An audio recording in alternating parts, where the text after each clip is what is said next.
Hi, buddy, and a very good afternoon, and welcome to the very latest in Pixel's ARVR Metaverse series of webinars. Today's topic is powering brand experiences with ARVR, and boy, have we got a powerful lineup of speakers waiting to share with you all the exciting highlights and developments right in the field of ARVR with regards to how brands can create very unique, exciting brand experiences right for the customers and beyond, right? So we're gonna start very soon. But in the meantime, just want to tell you guys to relax, sit back, grab your coffee, grab your post-lunch dessert. I like to do that as well, and then get ready as we kickstart today's webinar.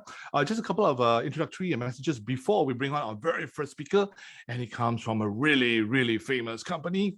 Share with you the details in just a short while. But in the first place, thank you very much for joining us here today. We know you guys are very busy, but we really appreciate you spending time. It's going to be about roughly 2 hours. We hope to keep it within 2 hours of a very insightful sharing. And today's webinar, of course, is brought to you by IMDA Pixel. Now, Pixel is IMDA's a very dynamic innovation hub that catalyzes startups in the tech and media space, right? And we are always on the lookout for exciting new startups to incubate in Pixel. So if you are very interested in joining us, do drop us a note. My DJ colleague, Amira, will be giving you the details very shortly. Now, today is the third installment of our new series of ARVR Metaverse webinar series. This is going to be the last for this couple of weeks, but we will be back with more to come. So do keep an eye out for our next developments.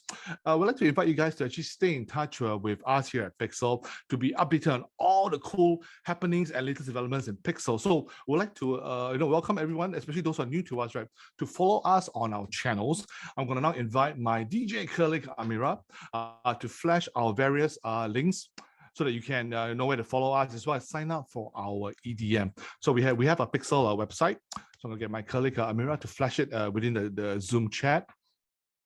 And we share a lot of very cool information on our LinkedIn page, so do support us. We also share content not just for Pixel, but also for our partners in the Open Innovation Platform team. So we're both a part of IMDA's innovation division. So we have a lot of cool, interconnected information to share with regards to OIP and Pixel as well. And we also have our Facebook. And finally, of course, if you do want to receive our regular newsletters, especially on all our cool webinars and events, right, do sign up for our EDM. And I'm going to get Amira as well to post the EDM link. Now, the reason why we wanted to launch a new series of webinars focusing on the exciting developments in the Metaverse, right, is because we are now at a tipping point where the Metaverse is becoming a very powerful reality in our lives. I mean, we have companies like Meta, formerly known as Facebook, and Accenture. They're actually giving their employees, right, VR glasses and so on, right. And we know that AR devices are becoming very common across, for example, the logistics field as well as in construction fields and so on, right. And of course, companies like NVIDIA, Google, Microsoft, Apple, Valve, and even Epic Games, right, they're building products for people to create cool content for the Metaverse and so on, for AR, VR.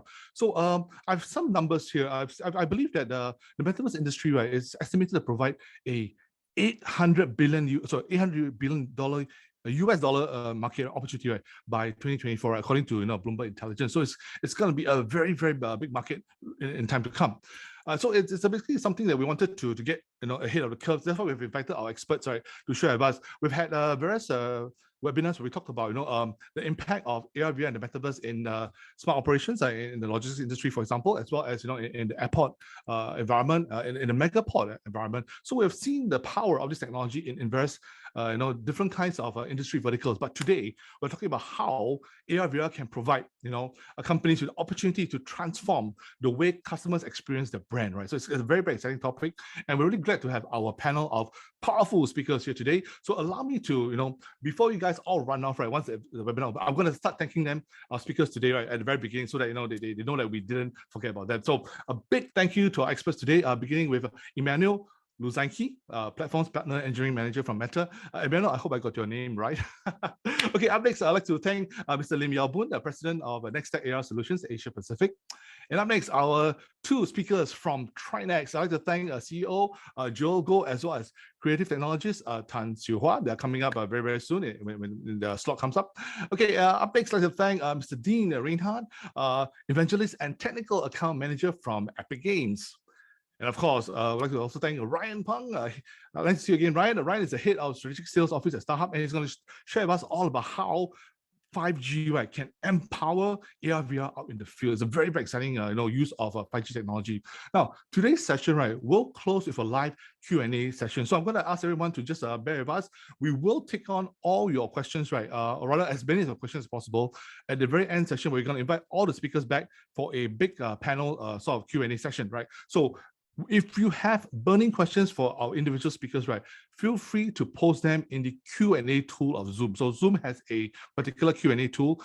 Feel free to post your questions in the chat tool, and then we will do our very best to curate and then to ask the questions at the end of today's session, right? We estimate that it will probably be around between 4:20 to 4:25 p.m. where we start our Q&A, right? So do bear with us until then. But in the meantime, if you have burning questions for any of our speakers, right, feel free to post them in the Zoom Q&A tool. Okay, so we will curate and then we will try our very best to answer as many as we can during the session, during the Q&A session. But in the meantime, I also invite our speakers, right, to do their very best to answer the simpler questions by keying your replies as you see the questions come up during the session. Okay, so once again, guys, do post your questions in the Q&A tool, and we'll do our very best to get our speakers to answer as many of them as feasible as possible during today's session.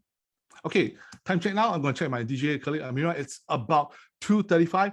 Time to officially kickstart today's Powering Brand Experiences with ARVR webinar. And we have lined up a very exciting speaker from a very exciting company. We're talking about Meta, M-E-T-A.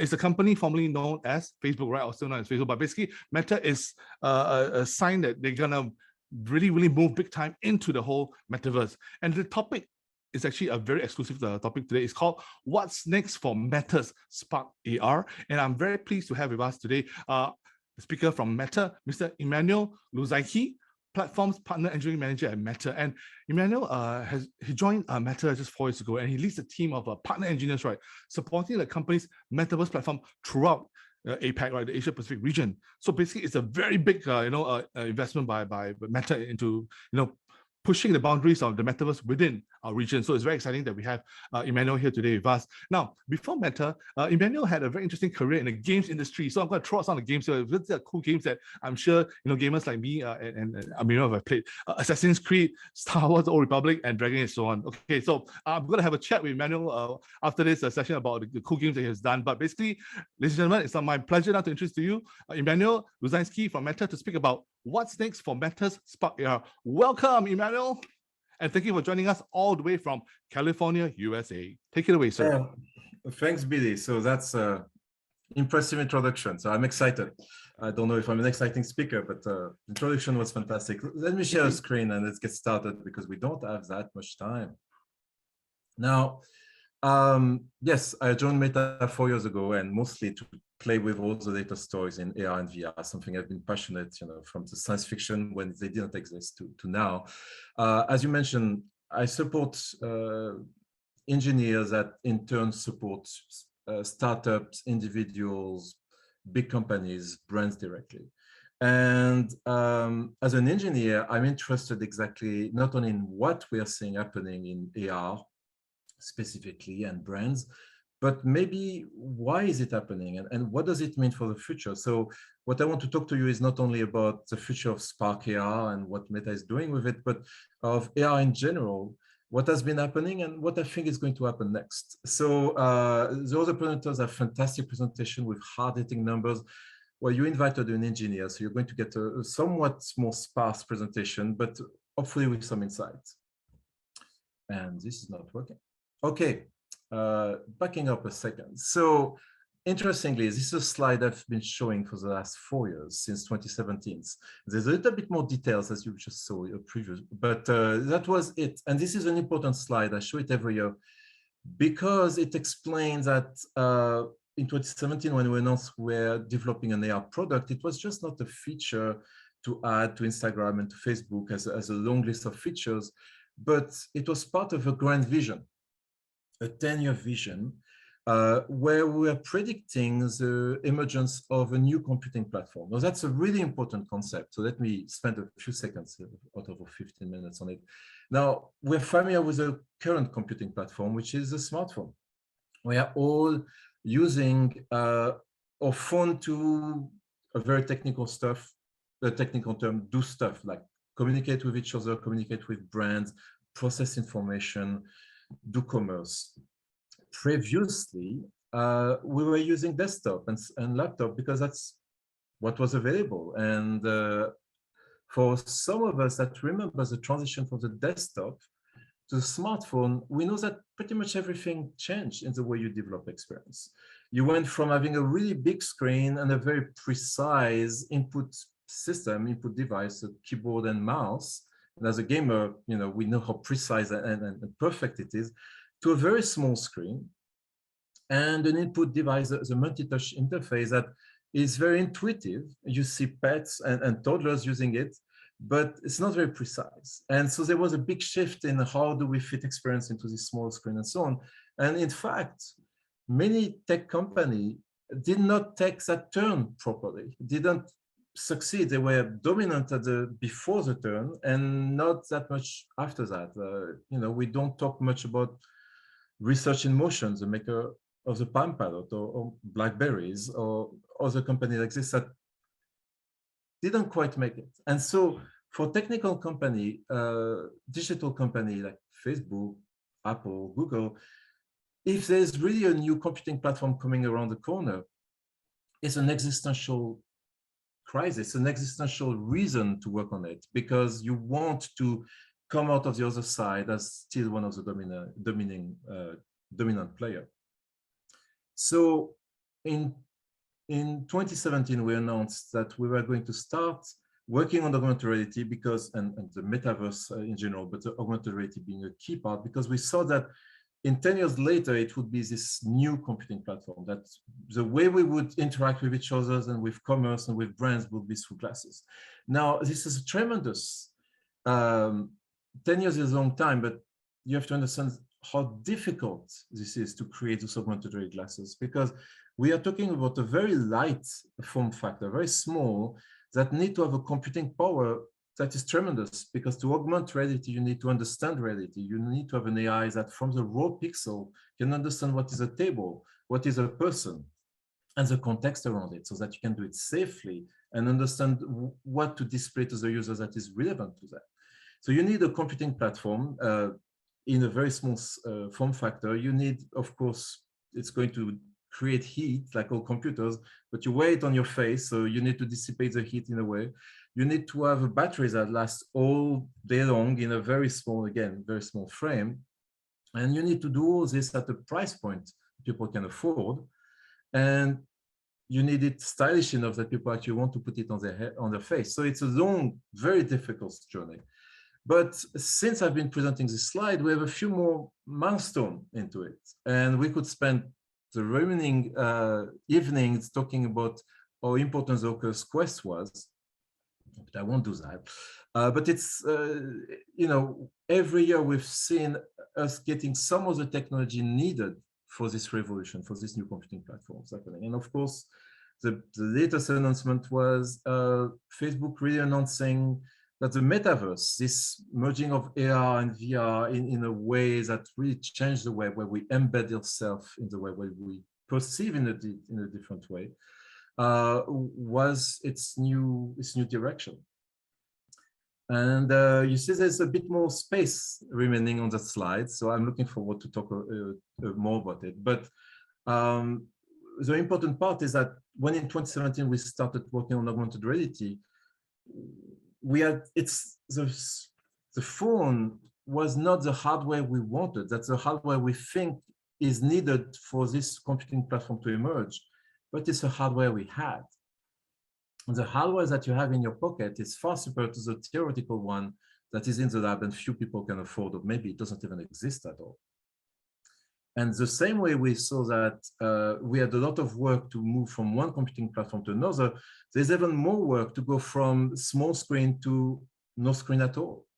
From an experience that is not only all around you in 3D, but that you could just walk by and not even see. So you have to really think exactly everything of how you're designing your experience. And you mentioned making games, which was my career for 15 years.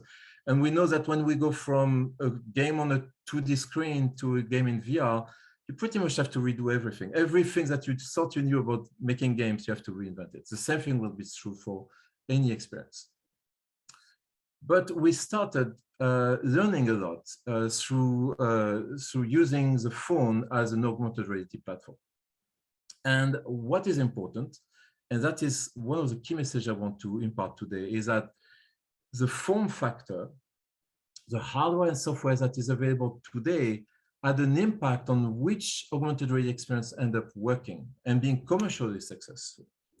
And some of those other experiences that are theoretically possible didn't take off. So one of the things, for example, that we always try to do is augment the world. And let's say, here's a table and you can have a small dancing animal that is really cute dancing on the table.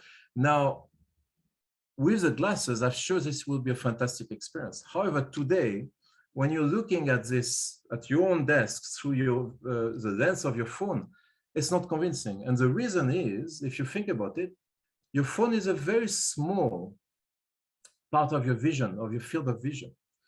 It's a very small percentage of the reality you see. And so, yes, you do see your table sort of through the wrong perspective, actually. And you do see the dancing animal on your table, but you see the rest of the non-augmented world, and there's a clash of reality. And your brain, as a subconscious level, understands that this is not real. And so the phone is not a really good windows into an augmented world. However, one thing the phone is good at is as a sort of model, an approximation of a mirror. And those selfies are popular because the phone, when you look at yourself on your phone, if you have an augmented version of yourself, maybe with fewer lines on your face and maybe makeup or something like this, your phone is the picture you're seeing is only a reality you perceive of yourself. And so at a subconscious level, you believe it far more than you would believe the augmented world part.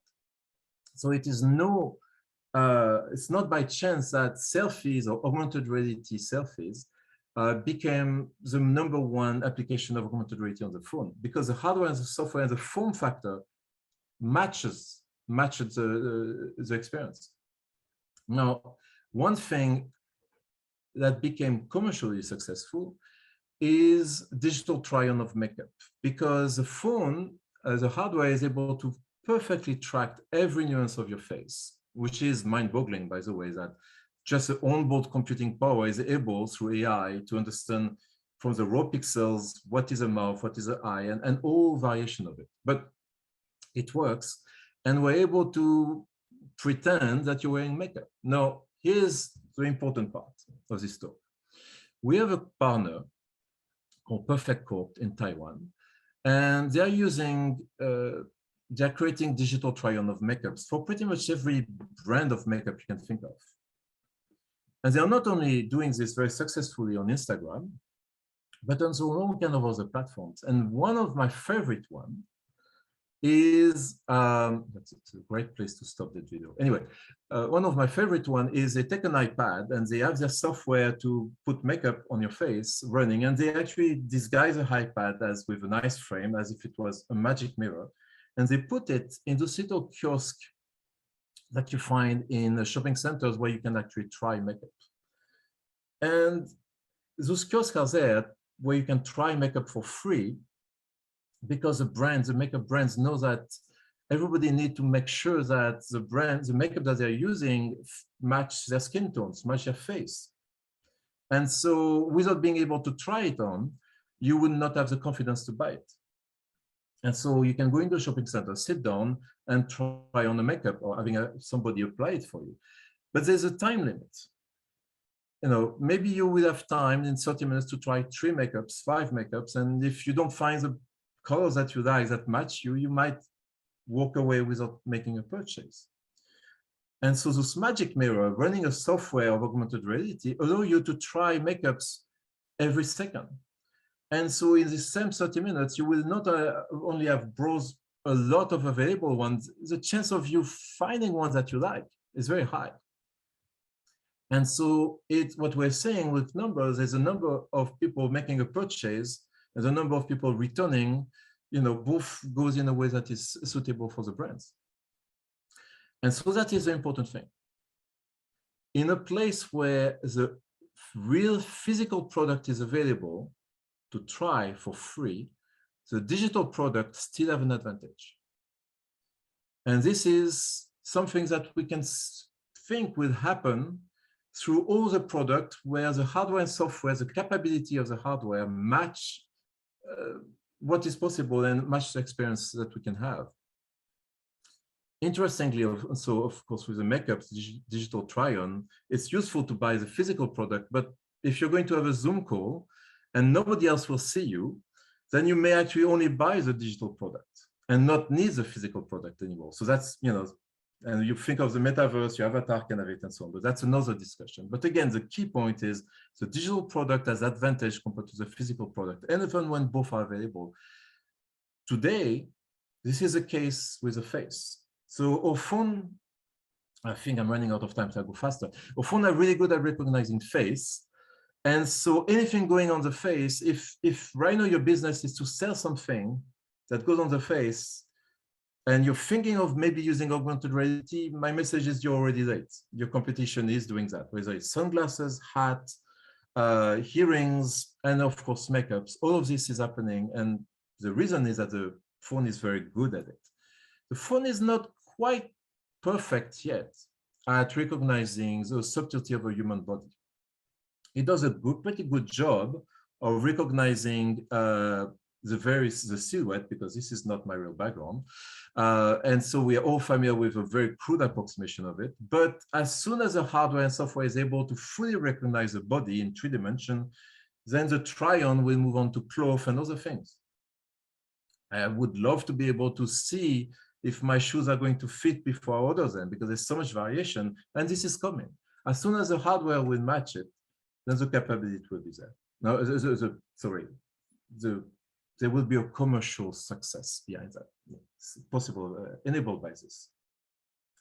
And this is all through the perspective of this device we all have.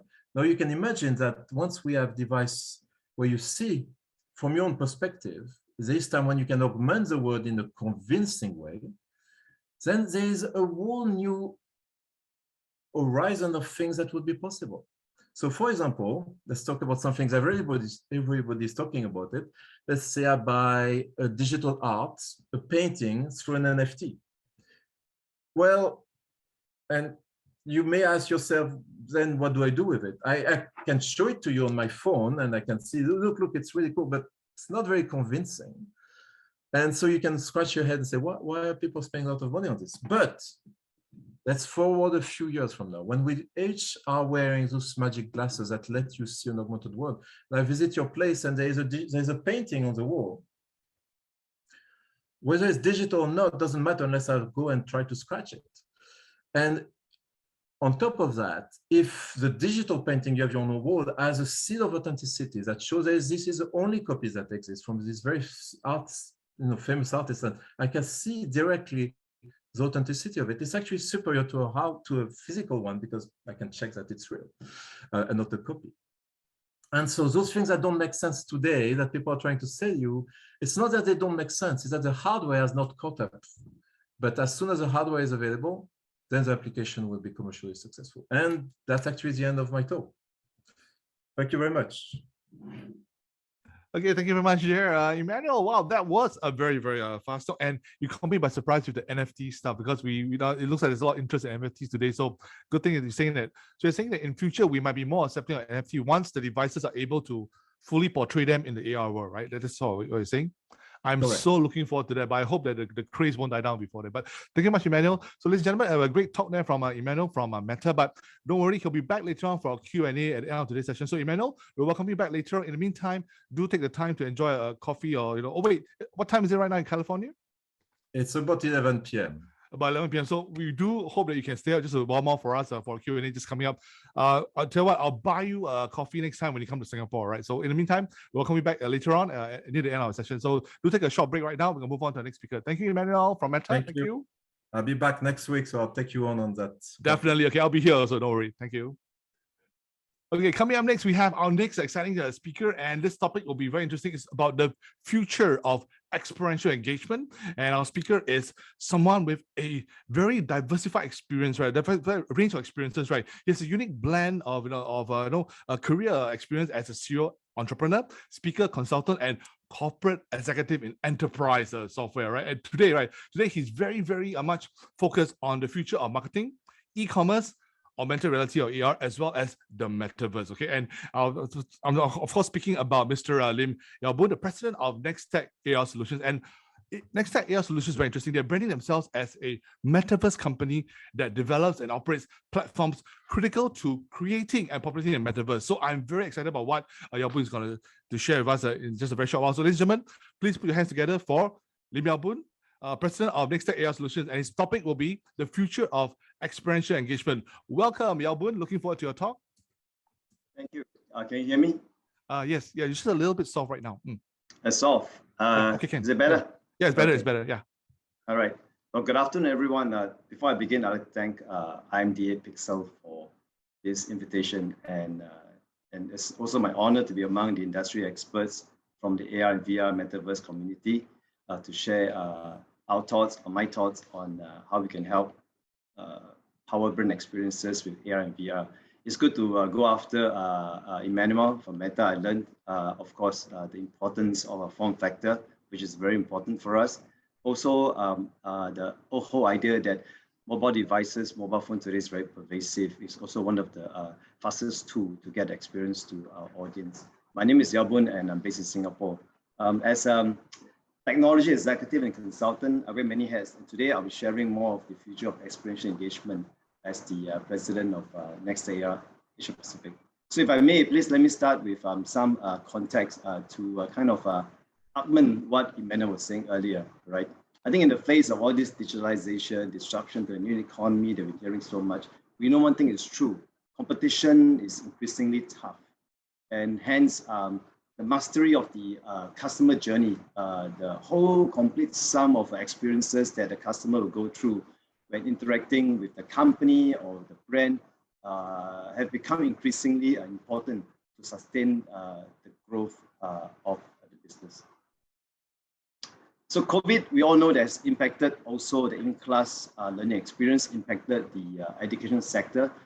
Educators, myself, I teach as well as a young lecturer. I went through the whole experience of having to transform, I wouldn't say pivot, right? Transform from in-class teaching into online teaching was not easy at all. So educators also need to enrich online learning experience, especially in science subjects, in order to engage the students better and to ensure better learning retention. The need for immersive user experience has been the key driver behind the explosion of the whole commercial use and industrial use of augmented reality in all kinds of form factors. And of course, the likes of other such technology, right, by market leaders across industry, if you have heard. Actually, AR was invented more than 50 years ago for those who are not aware. But with the rise of 5G, artificial intelligence, smart glasses, as mentioned earlier, businesses are not able to harness the power of AR. I'll be sharing about how Nextech is using AI to accelerate the adoption of AR to help transform few of the sectors, namely e-commerce, marketing, and education, with our immersive experience capability. Just before I go further, quick intro about Nextech AR. We are one of the very few AR and Metaverse pure play public listed global companies based in Toronto, Canada, and we've been delivering AR innovations since 2018. We serve clients in North America, Europe, and in Asia, and of course in Singapore. We have a few AR product lines that can be deployed as standalone or combined to deliver AR Metaverse solutions. We use AI to kind of democratize the content creation with a focus on self-service capability. This allows us to scale and deliver at speed, which is our key differentiation. We serve 4 main segments with our AR solutions, namely education with our AR prioritized labs, which gives learners an immersive interactive learning at home, and what we call school from home type of in-class collaboration. E-commerce is the next segment. We serve it with our prioritized 3D, which allows users to visualize items in home and on body before purchase. Definitely, it'd be much better if it's on AR glass, but today we put it on the phone. We also serve the ads and marketing segment with Advertise 3D, Advertise CPG, and Advertise ads. We kind of galvanize the whole interactive advertisement, online ads, and the media experience, and hope that it will lead to a better engagement and stronger response rate, which I'll share a bit more in a while. And also the creation of mini metaverses with Advertise Maps and Advertise Hologram. I'll dive a little deeper into some of the solution areas in a short while. In the interest of time, I will not cover everything in details.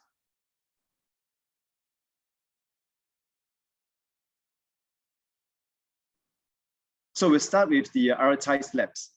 We work with educators and trainers to transform e-learning into an immersive learning experience. And from elaborated lab work like dissection, detailed annotation of parts with call-up buttons, we basically create what we call an out-of-the-seat learning experience using a second screen to trigger an AR moment. Not only not only will it enrich learning, but hands-on learning will also be available anytime and anywhere, enabling a more engaging self-learning process. Essentially, our lab solutions enable institutions to transform learning with kind of an immersive learning experience and interactive experience for students and learners. This will significantly improve learning retention. And this learning experience outside homes and schools is now, of course, enhanced by leveraging 5G connectivity. We partnered Azure in North America to expand to the Microsoft install base, and one of our early adopters is a top Canadian university, Ryerson, where we have delivered more than 80 AR labs for 5,000 of their learners. Organizations that develop hands-on kind of learning content for the segments that you serve will really benefit from the lab solutions. Please scan this experience for yourself, and you'll be asked to download our Advertise app for the full experience. About 6 months ago, we helped Singapore's Temasek Foundation and KK Hospital as our client to use AR to raise awareness and educate expecting moms on the first 1,000 days of maternal and child wellness. The Temasek team was actually very excited with the ability to leverage AR for more immersive learning for their audience, right? And it can be quite not an easy topic to communicate with mothers and wellness doing it virtually. So anyway, you can visit the Temasek Shop House series webpage to try the experience. Next, we look at AR for e-commerce. For the growing importance of faster browsing has led definitely to rapid development and deployment in 5G connectivity. I'll be very happy to hear from StarHub later, right? How this is going for StarHub. But I think it definitely propelled the increased adoption of AR for more engaging experience, certainly accelerated by the pandemic. To support this growth, next tech with our Advertise 3D solutions, we leverage AI to transform 2D images and web pages into 3D models and AR experiences. Because we use our proprietary AI technology, we are able to convert even CAD drawings into polygons, which is ideal for engineering and architectural models. Basically, we saw the pain point for scaling content creation at speed and at low cost. In fact, our AI technology can transform 2D and to 3D within minutes. Let me just show you a quick demo. We can use a product SKU just like this one, where all we need is just one image, right? And upload the image onto the platform, create a model by clicking create a model to start the segmentation process. Our AI engine will ingest the image, build the 3D model through several steps, and a simple model can take less than 10 minutes to generate with various file types to use. Once the client review and approve the model, if needed, it will auto-generate a QR code, and then with another click of the button, an iframe will be embedded into the SKU page. And it will be available instantaneously as a 3D AR object, ready to be viewed and to be leveraged to be purchased via the phone. Our clients like Calls, Pier 1, Kmart, let us run through their websites regularly to determine what are the most viewed SKUs using AI and analytics that we have. With just the use of a JavaScript that we embed on their website, the AI machine is able to read the image file, the descriptions such as size, material, colors, auto-generate 3D model and upload without human intervention, all right, it is already pre-approved. So this disruptive technology is kind of transforming the AR adoption today in the e-commerce space. We just announced our partnership with Shopline one of the top e-commerce enablers in Asia, and we're looking for definitely more partners in Asia to take this technology to their e-commerce clients. With the ability to create 3D and AR experiences at scale, we also enable the content to be digital marketing ready via our self-service platform. As part of our 3D AR ad network solution, the rich and engaging 3D ads are all AR enabled, which also lead to a higher CTR and therefore also allow lower returns in terms of product chase. This is an example of an AR ad that captures attention, that is interactive, engaging, and immersive. It's just not 3D, you can actually trigger an AR experience from it, right? In fact, Google has started to index AR assets, allowing 3D ads to be on their display network. I'm sure all the other big tech companies will do so as well.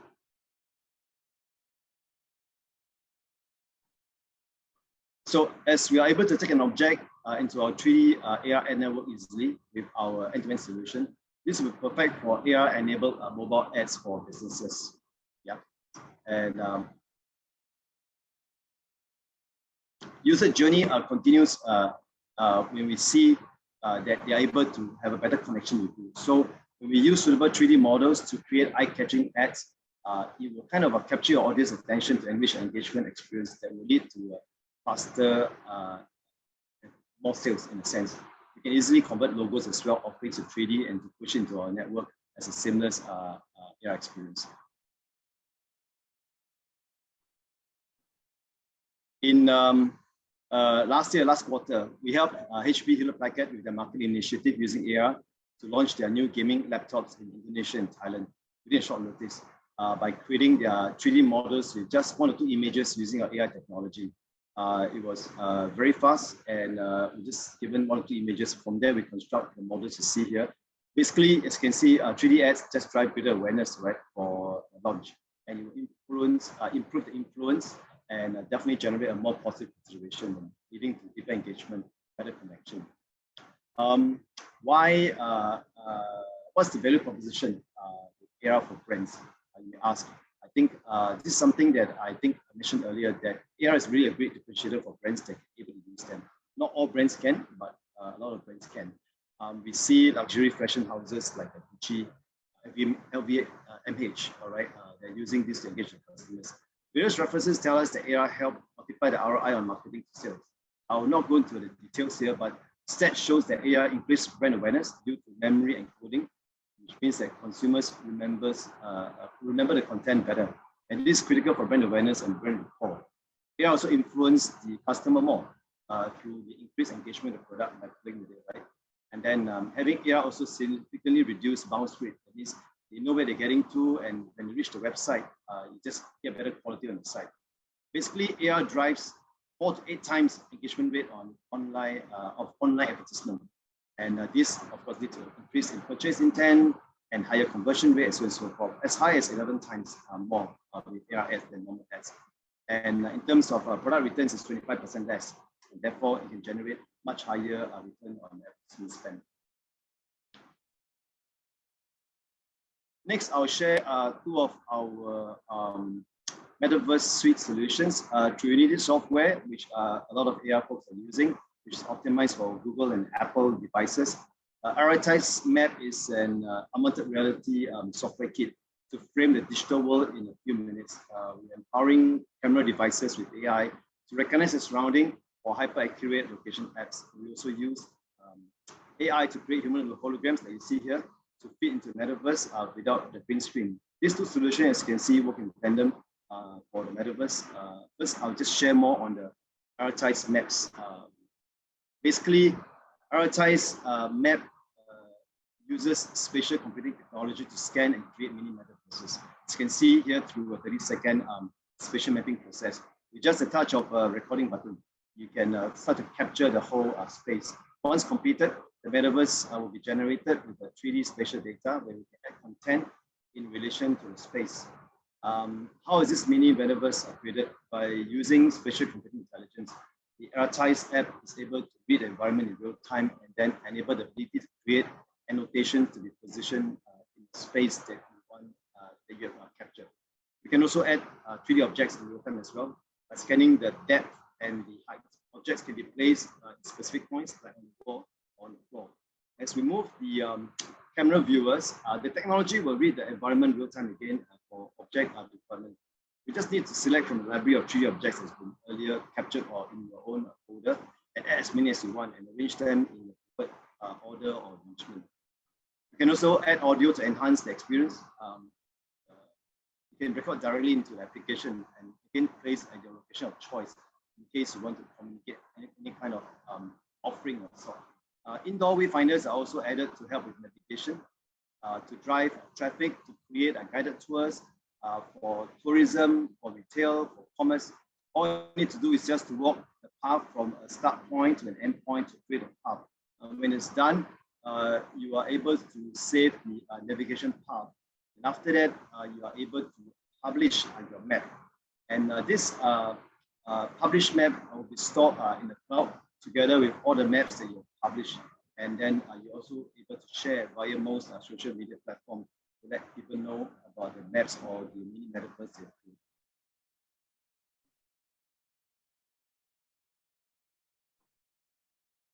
So Metaverse operates in various rings of the metaverse, and I'll be happy to share more. But in the interest of time, I'll just show you one last solution for today that is designed to work with prioritized maps.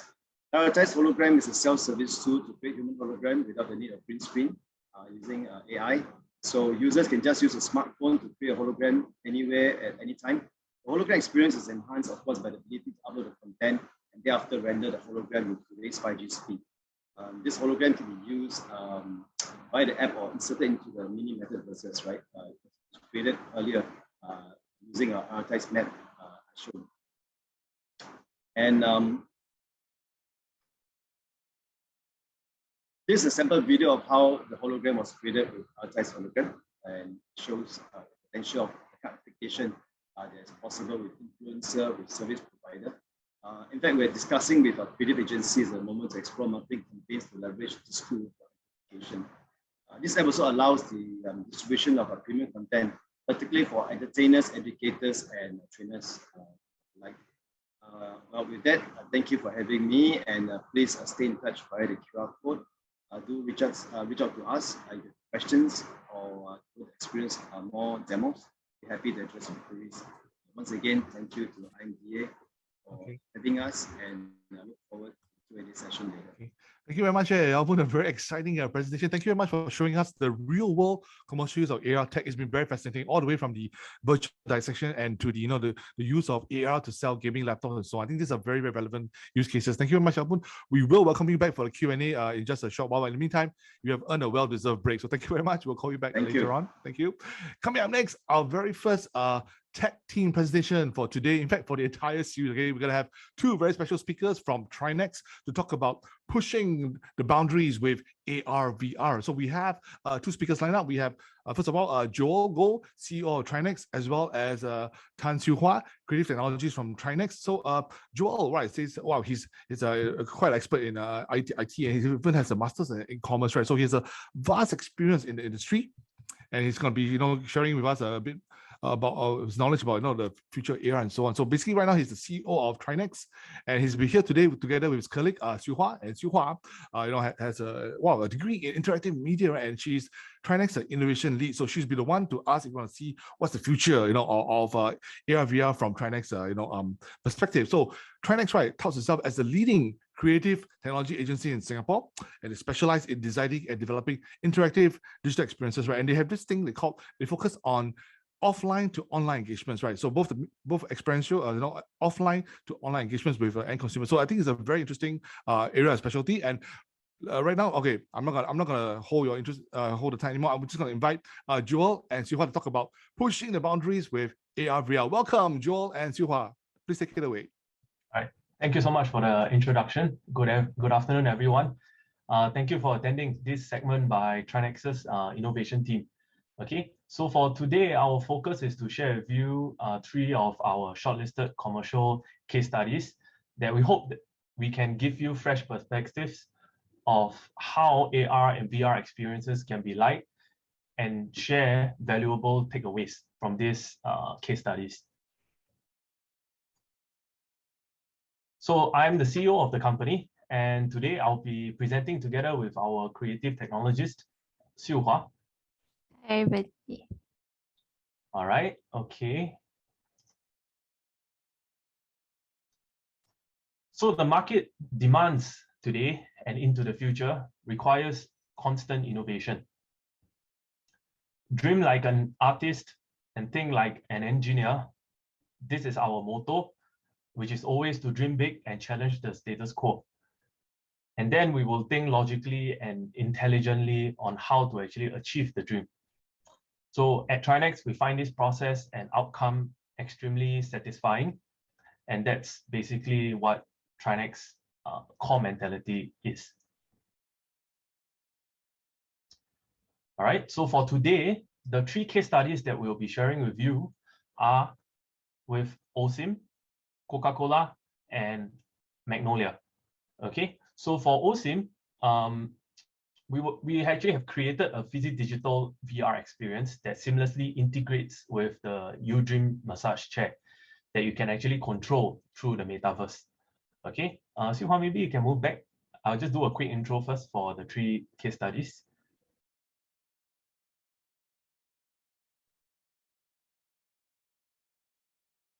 All right, for Coca-Cola, what we did is actually to use machine learning to create a JavaScript library to learn how to detect head movements on web. I think later when we introduce to you this project, you will find this experience a very popular AR filter on Instagram. Okay, and lastly, we will share with you a project with Magnolia. Okay, but then we will share with you from with a different perspective, which is to share with you our study of web AR performance on a 4G and 5G network. Okay, all right. So we'll start off with OSIM. All right, I'll leave it to Xiu-Hua to share with you more about this project. Okay. So for OSIM, I'll be talking about it on how virtual reality, how we actually use it with IoT, and particularly for OSIM brand. So before I start off on the case study, I'll share on some of the typical VR applications that brands usually use for. So usually brands use them for, like, let's say, transporting their customers on a travel experience, for example, or let's say to tell about their brand storytelling, or let's say using it for a virtual planner before customers buy certain products, and also using it as a virtual showroom as well as immersive games and simulations. So one thing common about all this is that they're all using the headset and just the headset experience. So they don't really tie in with like any other devices. So the case study that I want to share, basically we actually combine both the Oculus Quest headset together with IoT, which is the OSIM's massage chair, UDream Pro. So this is a very special program VR application that is made to elevate the traditional massage experience with integrated digital experience. So I will just show a very short clip for everyone to get a rough glimpse.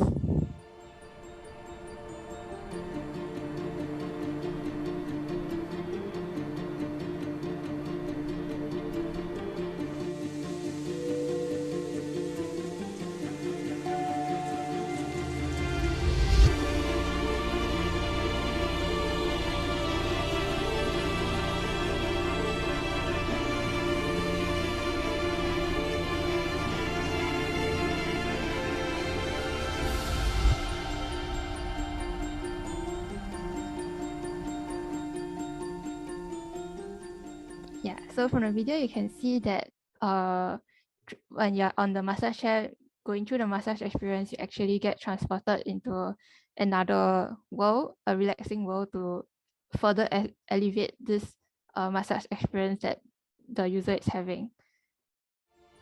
So moving on into more details about this case study, I will share on 2 parts. So the first part would be sharing on how the control is actually working. So we are using the headset to control the chair directly itself. So what you can see is the user put on this headset, and then there is this application that we have developed that is Bluetooth connected to the chair. So the customer can actually choose to adjust the chair position to their preference, or let's say certain massage intensity, or basically anything that they can do with the chair controls manually, they can do it directly on the VR application now. And it is the chair will react directly to all the controls in real time. So there won't be like for example, you click the button to change the chair position and then it doesn't work for like, let's say, a few seconds. It works in real time. The next part I will share will be the experience that they actually see in the VR experience. So there are two different type of programs that they can actually experience. So one would be more of just a relaxing experience called the Overking Journey, where we brought through a few very different scenes from, let's say, a garden to, let's say, the skies, and also see the start of scenes. So in this slide, you can see a few frame captures of the scenes that the users see while they are actually having their massage after they have already preset and configured to the preferences that they already wanted beforehand.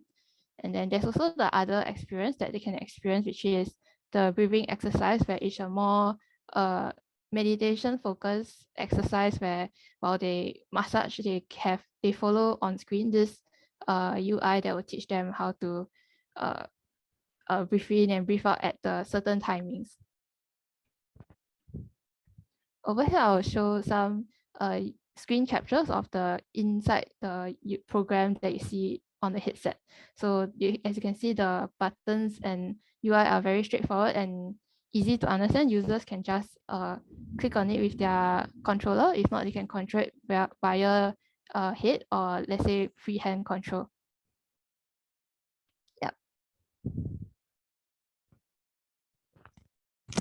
Okay, so now we move on to the second case study, which is a web AR experience using machine learning, okay, with Coca-Cola. So this is an actual live project. Okay.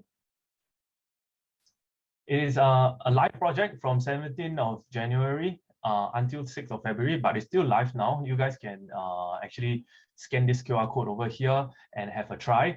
Okay, basically this experience, okay, the overarching intent is to get family members to come together during Chinese New Year, okay, to find out how well they know each other, okay? And then the mechanic to find out how well they know each other is answering using your head movements, okay? So there will be questions that will be pop up, and then you as the user will tilt your head either left or right to answer, all right? So I think many of you will know this is an extremely popular AR filter on Instagram, okay? But we realized that there are a lot of brands that actually want to do this, but not on Instagram, so as to actually make it much more accessible to the mass public.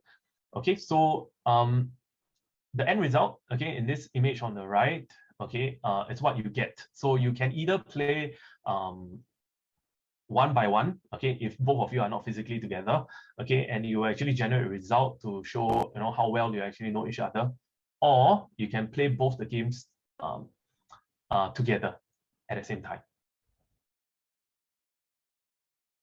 Okay, so now this screen that you are seeing, okay, is actual live recording of me playing, okay, myself and together with my wife. All right. On the extreme left, okay, is the single head detection.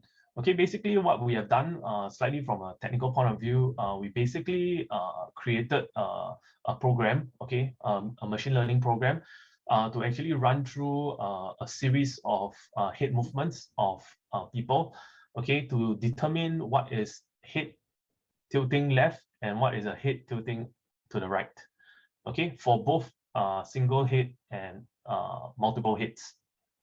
Okay, so basically the game is pretty simple. Okay, if both heads are moving towards the same direction, it's considered as the same answer.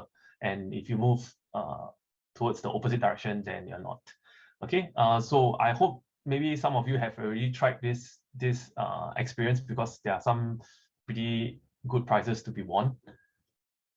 Okay, maybe we can move to the right.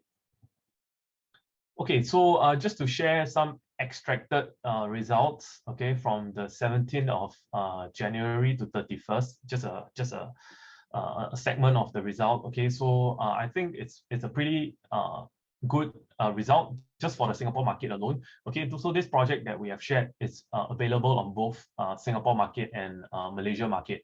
Okay, so when you scan that QR code over here, it's for the Singapore market. If any one of you are in Malaysia, please change the suffix to MY instead of SG because you are required to validate your mobile phone number. Okay, so these are just general numbers for you. Okay, it excludes the total impression count, total visits, and incomplete plays. Okay, these numbers here are purely for complete plays and only for the Singapore market until 31st of Jan. So I thought it's pretty good. But most importantly, what I really want to share is that this is a digital campaign that managed to meet its marketing objective, which is to engage and connect both the young and the old, okay, through a very popular technology, which is Web AR.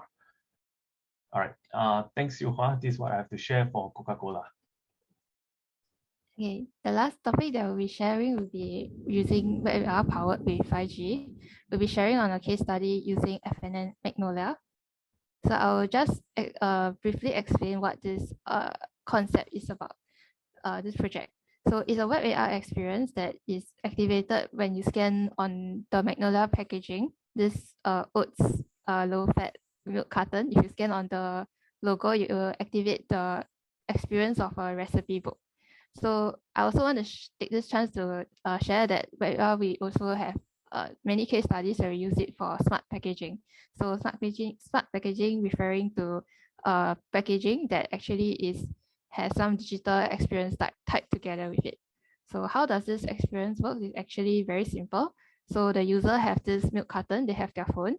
They use their phone to scan on the QR code that is found on this milk carton, and it will bring them to a microsite where it will have an instruction for them to tell them to aim your phone at the milk logo on the milk carton, so that the users will actually know they are supposed to point it at this logo to actually trigger the experience.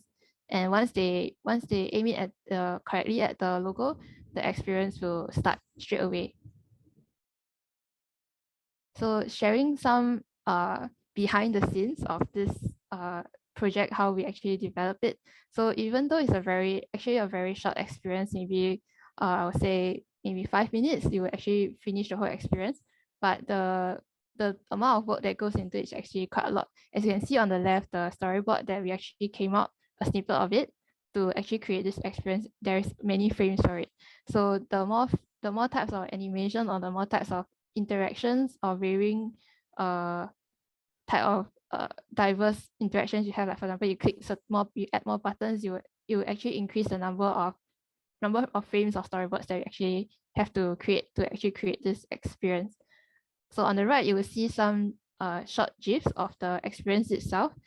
It's captured on internet, this image of the milk carton, sorry. So it actually works. It works on the image as well as the physical object itself, but unfortunately, I do not have any images with the live carton, so I only can share this with you.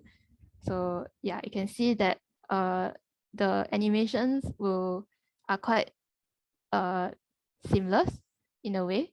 So once the user click, there's a button at the tab on the side, a small tab. When they click, it will flip the recipe book as if like a real book. It will slowly flip through, and then the animation have some subtle movements, and then the text is on the right where they can slowly take their time to read before they move on to the next page. So the main focus is actually not sharing about the concept. So actually we want to share on, we had this chance to test fit this project with 5G network. So we want to have a special thank you to IMDA Pixel for actually providing us with the 5G test fit facilities. So these are actually some of our findings from the testing that we did. So between 4G and 5G. So 3 key points. The first thing is the launch of this application. This web application is actually almost instantaneous on 5G. So on 4G, depending on the model that you have, or let's say users have different variety of lagginess, some to the extent that it wouldn't even load lah. So on 5G, it was definitely very much faster. It was almost instantaneous. And the next key point would be the loading. So the loading of each animation frame or within the frame itself, the animation, those subtle movement is actually quite smooth and quite seamless. It responded much faster and in real time lah. On 4G, it was you can see the latency when, for example, if you click the next button, there's like this short delay before the animation actually reacts to flip to the next page. The third point would be the quality. So the quality referring to the overall experience when you're actually engaging on this AR experience, because of the very real time and very fast reaction of the animations and content. It allows for a much better experience overall. Yeah, so I think we can almost conclude that using 5G, it's a way better overall experience. Yeah, definitely. So the main thing that I want to share here is actually basically 5G will be the next thing that can empower the next generation of like AR/VR experiences. Why do I say that? So 3 key points as well. So the first one would be it can enable highly rich content. So content as in like it can be more richer in content, more realistic, and you can actually go into longer and deeper types of content. So like for example, now we can do like maybe 5 minutes. In the future, we can do like maybe 30 minutes of a very, very interesting and realistic content. So it can also, with all this very strong content and heavy driven graphics, it can still have this very seamless flow. So things will still run smoothly from frame to frame without worrying of it having any lag or latency. And lastly, it would be the interconnectedness, not just between different users as well as different devices as well, like IoTs. So you can actually connect multiple players together on the same experience as well as multiple devices. Yeah, to actually share and interact in real time, this AR or VR experience.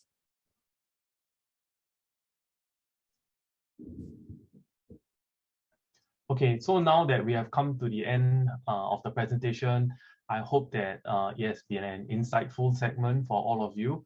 Hopefully an insightful segment that has triggered your mind with new thoughts and possibilities.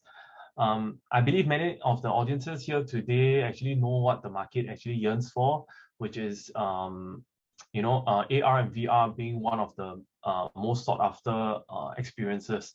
Therefore, I encourage every one of us to actually push the boundaries ahead. All right, thank you. And thank you very much, Joel and Siu-Hua from Trinex. Thank you very much. A very interesting showcase. I mean, I love the idea of the OSIM, the Udemy Pro using an AR experience, the VR experience, and also the Coca-Cola as well. I mean, I'm telling you, I'm hoping that in future, all our Q&A sessions will be, you have to shake your head, you have to nod your head to answer questions. That's good. So Joel and Siu-Hua, please take a short break. We'll be welcoming you back for a Q&A, just a couple of minutes more. So we'll call you back in a short while. But thank you very much. Very interesting showcase of Trinex's great work. Thank you very much. And thank you for the plug, the shout out for our 5G Living Lab at Pixel, guys. So we have a real life case studies of people who actually successfully use our 5G Living Lab at Pixel. So thank you very much. I owe you guys coffee as well. Thank you. We'll see you guys later. Yeah. Thank you.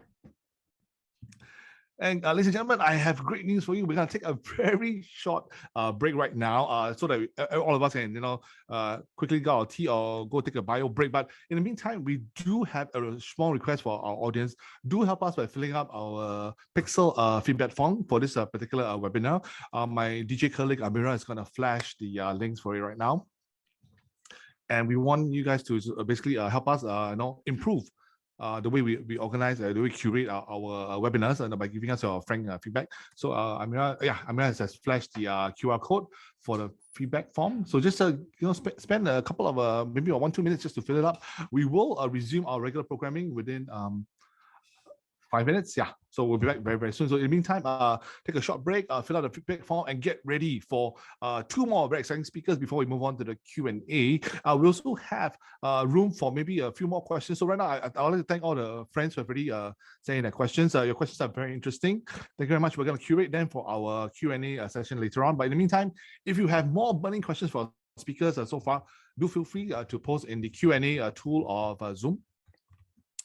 And I'm going to invite my DJ colleague Amira just to play a short song so that we all can take a very quick break before we resume for the second half of today's exciting webinar on powering brand experiences with AR, VR, and the Metaverse. Yeah. DJ Amira, please take it away. So, ladies and gentlemen, we'll be back in just 4 minutes. Yeah.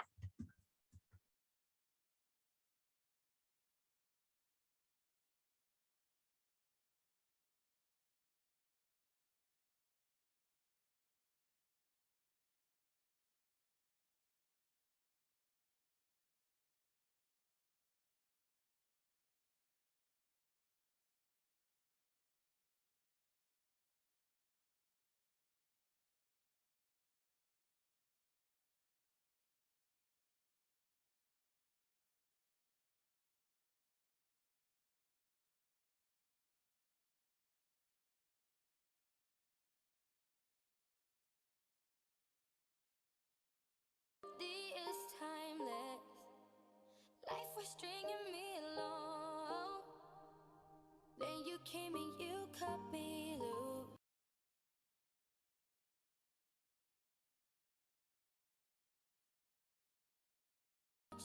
And now your song is on repeat, and I'm dancing on to your heartbeat.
I just wanna be part of your symphony.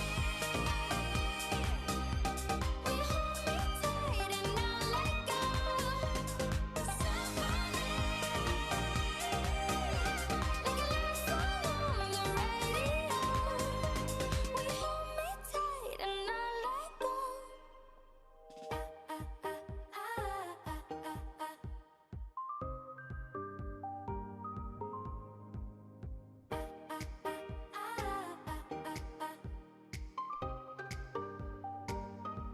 And now your song is on repeat, and I'm dancing on to your heartbeat.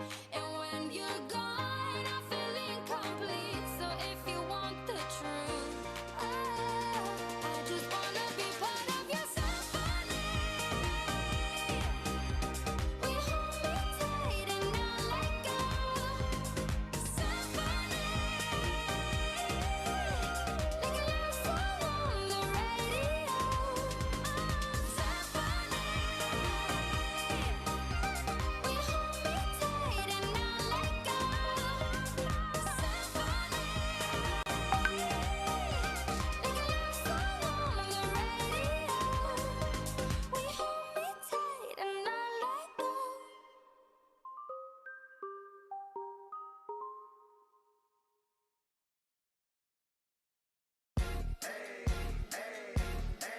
I got a condo in Manhattan. Baby girl, what's happening?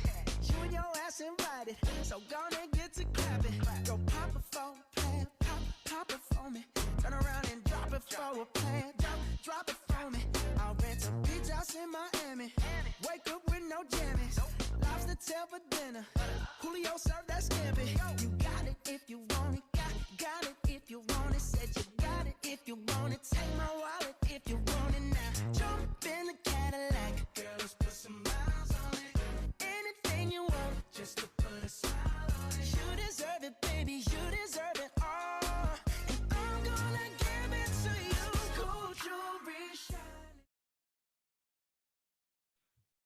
And ladies and gentlemen, thank you very much for taking part in our feedback survey of today's webinar. Thank you, and we look forward to your responses. In the meantime, it's time to resume the second half of today's exciting webinar on powering brand experiences with ARVR and the Metaverse. We're going to move on to our next exciting speaker of the day.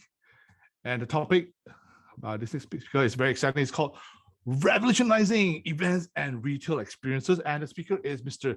Dean Reinhardt, evangelist and technical account manager at Epic Games. Now, Dean, right, has a very, very interesting CV. He tells us that he's an evangelist and a technical account manager for Epic Games in Southeast Asia, and he leads the company's growth in non-game markets such as architecture, engineering, and manufacturing, or AEM, as well as media and entertainment, right? So he's a technologist, engineer, and developer for over 10 years. And what's interesting is that he's also driving the use of the Unreal Engine, right? That's by Epic Games. Now, when it comes to Epic Games, right, if you're a gamer, I don't need to introduce anymore, right? You just talk about games like Fortnite, you know what it is. You talk about Unreal Engine, you know what Epic's about. So Unreal Engine, right, is used to power a lot of cool games as well as movies, right? And you see a lot of CGI movies, right? You actually have the Unreal Engine to thank. So I'm such a fanboy that I shouldn't be hogging the mic right now. So ladies and gentlemen, to talk about revolutionizing right events and retail experiences, let's welcome Mr. Dean Reinhardt, evangelist and technical account manager at Epic Games.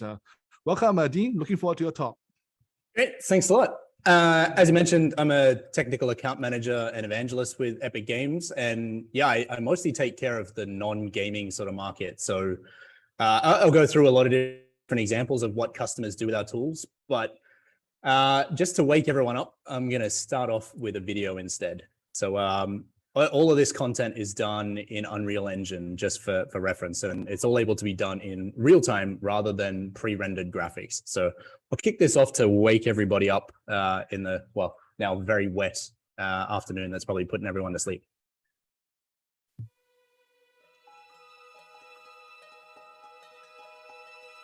Creativity lies in all of us. It's what makes us human.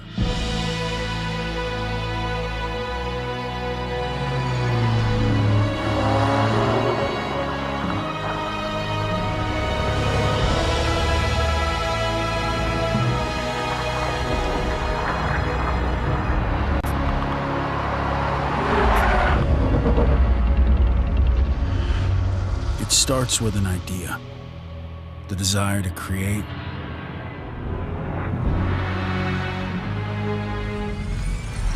to solve, to play,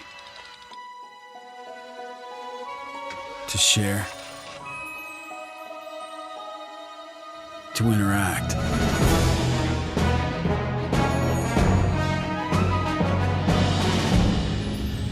Together we can build new worlds.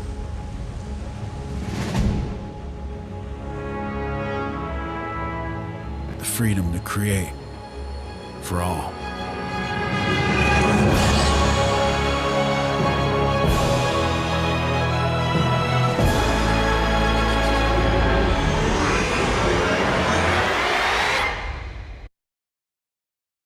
So I like starting off with that one because it kind of shows really what we're trying to do as a company, which is democratize content creation, because that's really what we need for creating the metaverse. It's make tools to make it easier to create these believable environments. And so we've actually been around for a fair while, but most people probably didn't know too much about the company in general. Well, we've been around for about 30 years and we kind of skyrocketed in size a few years ago. 3,000 plus employees across a number of different countries. And I haven't updated this chart for a while, so you'll notice it's missing a few spots, namely Singapore, which we started up a bit over a year ago. So I'm based out of Singapore as well, and we've now started to build out a decent sized team here and across Southeast Asia to support our customers. And for the people that do know Epic already, it's probably because of Fortnite, as was mentioned. So Fortnite is a pretty massive game now, which for us is kind of our first sort of footsteps into figuring out what the metaverse is and how to make it an enjoyable experience for people. So we run now close to about 500 million users across our different platforms that we have in Epic Games, about 350 million of those in Fortnite alone. But while there's gameplay and things in there as well, we also run live events and experiences in there that cross over into this different sort of metaversey realm. And what these ones have done is really bring people together for shared experiences at the same time. And we've actually had over 15 million people join in on a single shared real-time experience around the world together. And it's kind of insane thinking about how many of those people are going through this same experience together in this fairly living, breathing 3D interactive environment. And then on top of that, you have all of the hundreds of millions of YouTube and Twitch views and everything else that comes into it. But Fortnite itself is actually built with a piece of software called Unreal Engine, which we make as well. And Unreal Engine, we use it to make Fortnite and other games like Rocket League that we also have through some of our other teams. But we also license that technology out to games companies. I think it was 46% of all next-gen console titles announced at the start of last year are built with Unreal Engine. But we also work very heavily with partners in the non-games realm, and this is kind of my specialty. So Unreal Engine itself is used across every single different avenue that you can think of where somebody might interact with 3D content in some form, and even some that aren't using 3D content. But it's used across architecture, engineering, and construction very heavily with digital twins, designing, real estate marketing. It's used very heavily now in film and animation, whether it's an animated piece of content or in-camera visual effects with large multi-million-dollar LED stages like you see on The Mandalorian, in training and simulation, manufacturing, advertising, and broadcast live events and other areas that we'll get into further today. But for us, we're really focused on the next generation and how we sort of get there. And for us, the metaverse is very key to be an open sort of platform. It's similar to how the web itself is open and allows people to create content, build systems in there, and monetize environments through it.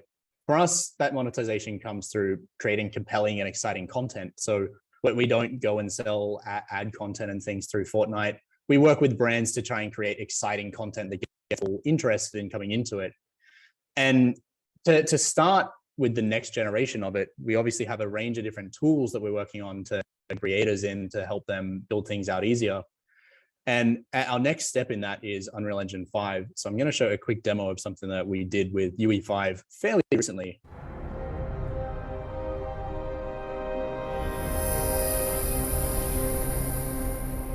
Hi, I'm Thomas Anderson. Like many of you, I work with computers. But computers are also mirrors, reflecting back who and what we are and the choices we make, the worlds we build. You still got it. Like riding a bike, they say.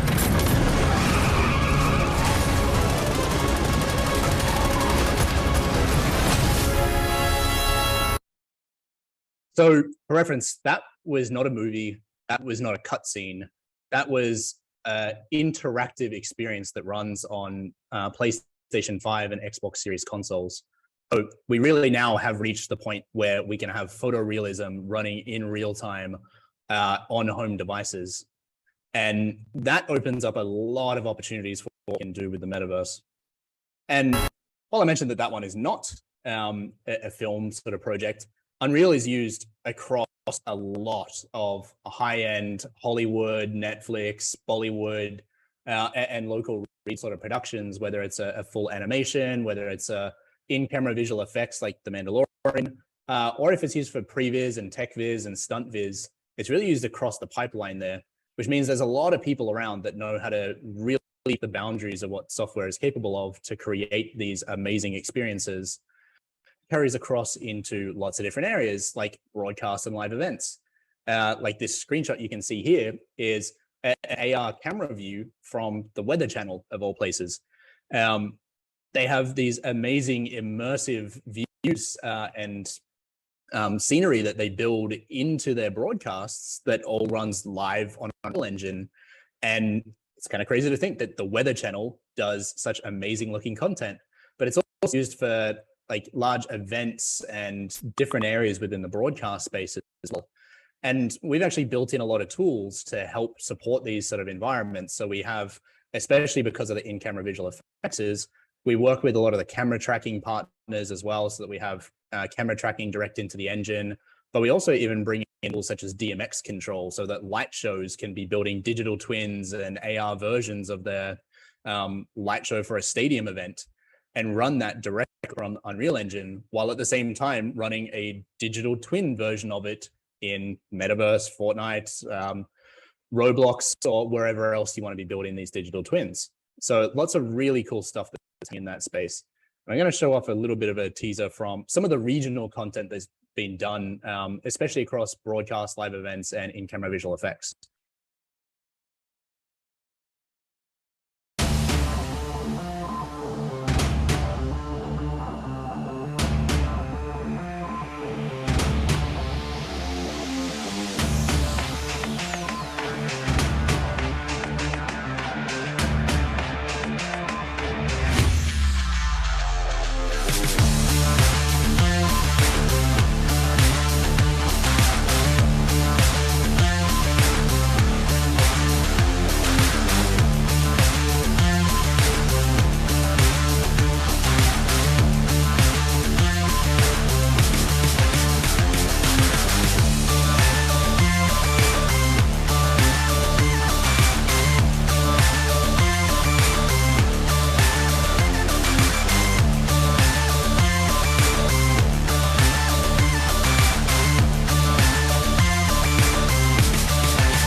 There's a lot of really awesome content that partners have been creating across the region here. And it's starting to get very heavily used in hybrid sort of events locally as well. So we've got a number of different partners in Singapore alone, such as Marina Bay Sands, that has built out a mixed reality hybrid event stage. Orcs Media as well, that you can see has done very similar sort of stages and is doing really cool content with a lot of different partners, like the GovTech Digital Service Awards were done in there, as well as a lot of other customers that go in and run these hybrid events, even for their internal customer or internal meetings, because you can do something exciting with it. It's not just, well, not to put this one to shame, but it's not just a standard Zoom call. It's big, it's exciting, you can do really cool effects, and you can showcase information in really different ways. And then you can see from other ones such as Anomalist that ran live AR effects for the Global Esports Federation. So their flag reveal, as well as the live concert that was done there with an actor on stage in a mocap suit with their avatar in a metaverse sort of environment as well. That was really cool to be a part of. And we see these sort of AR effects being used very heavily in broadcast TV as well. And we can see this pushing even further in the future.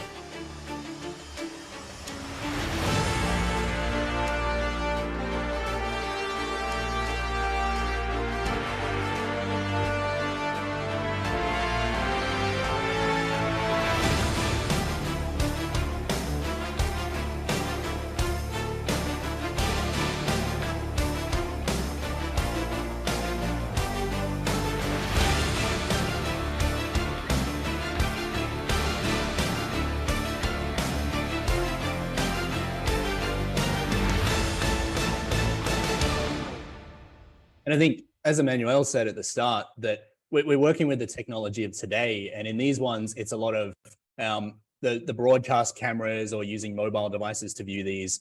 But imagine sitting in that stadium with an AR headset on as you're watching the game and seeing these sort of effects going on. And when you can see the sort of live stats across the field and see really cool effects when players scored touchdowns or goals or whatever other sports that you're spectating, it's pretty awesome possibilities there. So the next one that I wanted to show off as well is a really interesting handheld AR experience. So I've actually previously done a lot of work with Meta in the past, or with the Spark AR platform through MeshMinds, a company that was in Pixel Labs. So I can definitely attest to the labs being really useful for running these sort of setups. But sometimes you want to be pushing the limits a lot more than what these sort of platforms can do. And that becomes particularly apparent when you're looking at really high-end sort of items that you might want to configure and customize and buy. And cars are a really good example of that. Compared to something like a shoe, which I would always say is really good to look at in a WebGL sort of format. When you want to push the limits of what a mobile device can handle, this is where running something through a pixel streaming sort of setup with a high-end experience running on a cloud server, streaming over 5G to a user really comes in quite handy. So Ford is running on here a Google Edge sort of streaming experience where it'll bring in the lower quality model instantly so that a user gets a direct feedback straight away. But in the background, it's also spinning up Unreal Pixel streaming instance, which is running a ray traced, photorealistic, super high quality version of the vehicle on the cloud, and then streaming that over to the user seamlessly. So it'll swap between these two different experiences as it starts to download that content, which with a 5G connection, it can transition into that really quickly. But if someone is on a lower speed connection, they might stay with the lower quality WebGL version, because the idea is we don't want someone to have to wait 5 minutes to download an app or download something else to get into the experience. You want them to get in really quickly, but still have that great quality experience. And the last sort of one that I'm going to jump through is one of our brand partners that has been doing some really cool stuff in the metaverse. Balenciaga is a brand that a lot of you might be familiar with from the high-end fashion segment, but they've really been pushing into the metaverse from different areas.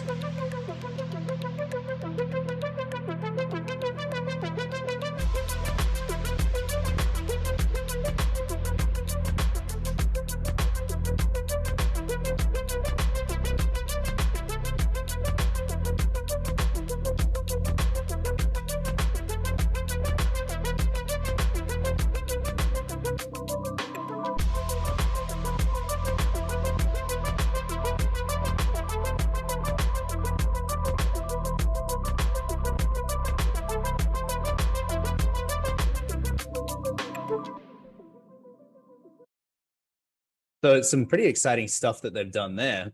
But then the next sort of steps, because a lot of their content is already created in Unreal Engine, which is the same tool that Fortnite is built on, you can then start to see where we get into the next step, which is bringing that content in Fortnite.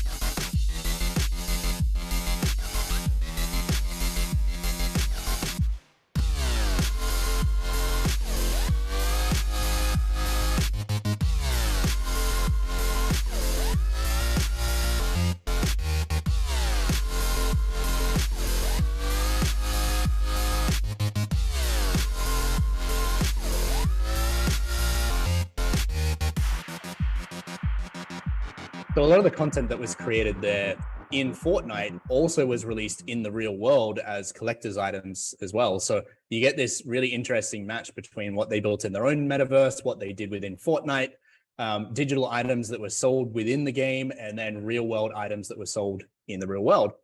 And at the same time, doing 3D scans of the models to get the very accurate sort of fit and styling in there to get those sort of items looking correct.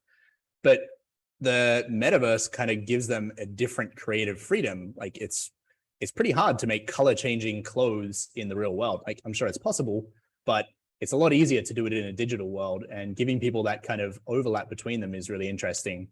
But then we decided to bring it back out to the real world as well.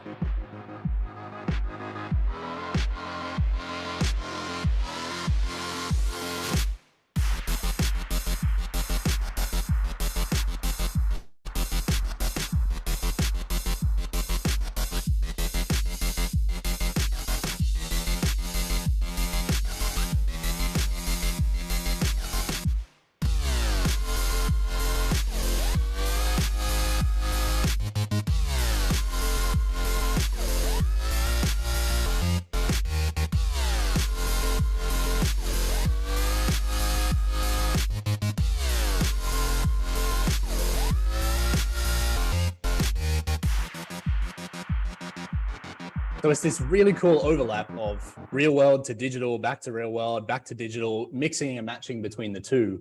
And that's where we're going to see a lot of really creative and really cool ideas that are starting to come out of the market. And being able to stream this sort of content to people in real time really opens up the areas for creativity a lot more.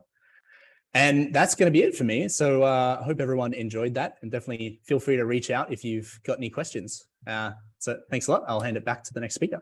And thank you very much, Dean. A very cool showcase. And may I just confirm that your background is real and not created in Unreal Engine? It's hard to tell today, isn't it? Yeah, I can't really tell. It looks so cool. I mean, I just want to dive into it and play a game right now with you. Thank you very much, Dean. We'll bring you back on in a very short while, but thank you for a great showcase of the power of how the Unreal Engine can help to power a lot of this AR metaverse experiences and even bleed into the real world. It's so mind blowing. Thank you very much. We'll see you soon in a very short while. In the meantime, we have just one more key speaker for today, and I'll move on to a very important topic for today, because you realize as we talk about all the mobile AR VR experiences, right? We actually need the power of 5G to deliver a seamless experience. And this is where, our next speaker is going to tell us all about how the importance, right, of 5G is for the performance of AR, VR in the field. So I'd like to welcome Mr. Ryan Peng, the head of strategic sales office at StarHub, and he's leading the team right here in Singapore in driving 5G enterprise solutions and development, right? So it also includes, delivering the metaverse experience, right? And StarHub, of course, is a leading homegrown Singapore company that delivers a world-class communications, entertainment, and digital solutions. And just a bit more about Ryan. He has over 20 years of experience from his previous roles in telecommunications, systems integration, and even the ICT industry. And he has a proven track record of bringing proof of concepts to reality. And today, I believe he's going to show us even more examples of that. So, ladies and gentlemen, please welcome Mr. Ryan Peng, Head Strategic Sales Office from StarHub, and talking about 5G performance for AR, VR. Welcome, Ryan. Thank you, Billy. Thank you, Billy, and thank you for the IMDA team for inviting StarHub to this webinar. I think from the last few speakers, I've learned a lot from them. So it's good that the whole industry can come in here and share experience. So today, in the next 10 minutes, I would like to share with everyone over here around what StarHub has observed in the marketplace from our customers, our partners, in terms of what 5G can do for AR, VR, in terms of the expectation, the reality, and are some of the challenges that we face together with our partners, right? So I'll touch on a few content in this I'm sharing in terms of AR, VR on 5G and this concept called MEC, which is multi-access edge computing. I'll talk about AR, VR in real life performance, what we have observed in our labs and testing with different kind of solutions, and two use case of solutions, more for enterprise, but I think it can relate to whether it's enterprise solution or whether it is a consumer solutions. All right, so let me touch on a bit around this. I hope you can see my screen totally. Okay. Yes. So let me touch a bit on the AR/VR on 5G and this concept called multi-access edge computing, right? In a typical 4G, 5G world, you look at devices on the left-hand side running through the radio network, going through the StarHub's infrastructure, and going to the internet and accessing all the solutions and all the data and applications on the public or private hosted internet web, right? So what StarHub and 5G have done together in terms of evolution of solutions is around putting MEC into the Start 5G's infrastructure to enable businesses to have faster access to all the applications and solutions, thereby enhancing the end user experience. Right? Traditionally, you look at the public cloud in terms of the Azure, AWS, having all the import critical but not time sensitive applications such as Office application, business applications, and all the analytics of past analytics information, right? As we move on to 5G, there are a couple of things that become pretty. Sorry, can you see my screen? Because I think it might be hidden by my. Sorry. Okay. So when you look at 5G. Theoretically, there are a couple of things that has been the outcome of research, depending on where you get the information from, but the figures are pretty similar. If you access a typical public or private cloud, you're looking at 60 milliseconds in terms of the latency. Latency means the speed to access the application on the web and coming back to you. And the end result is how a user experiences the applications on the internet. Okay, and with the solution of having edge computing at our 5G infrastructure, we can reduce the latency to between 30 to 60 milliseconds. I'll share with you later the real life experience that we have.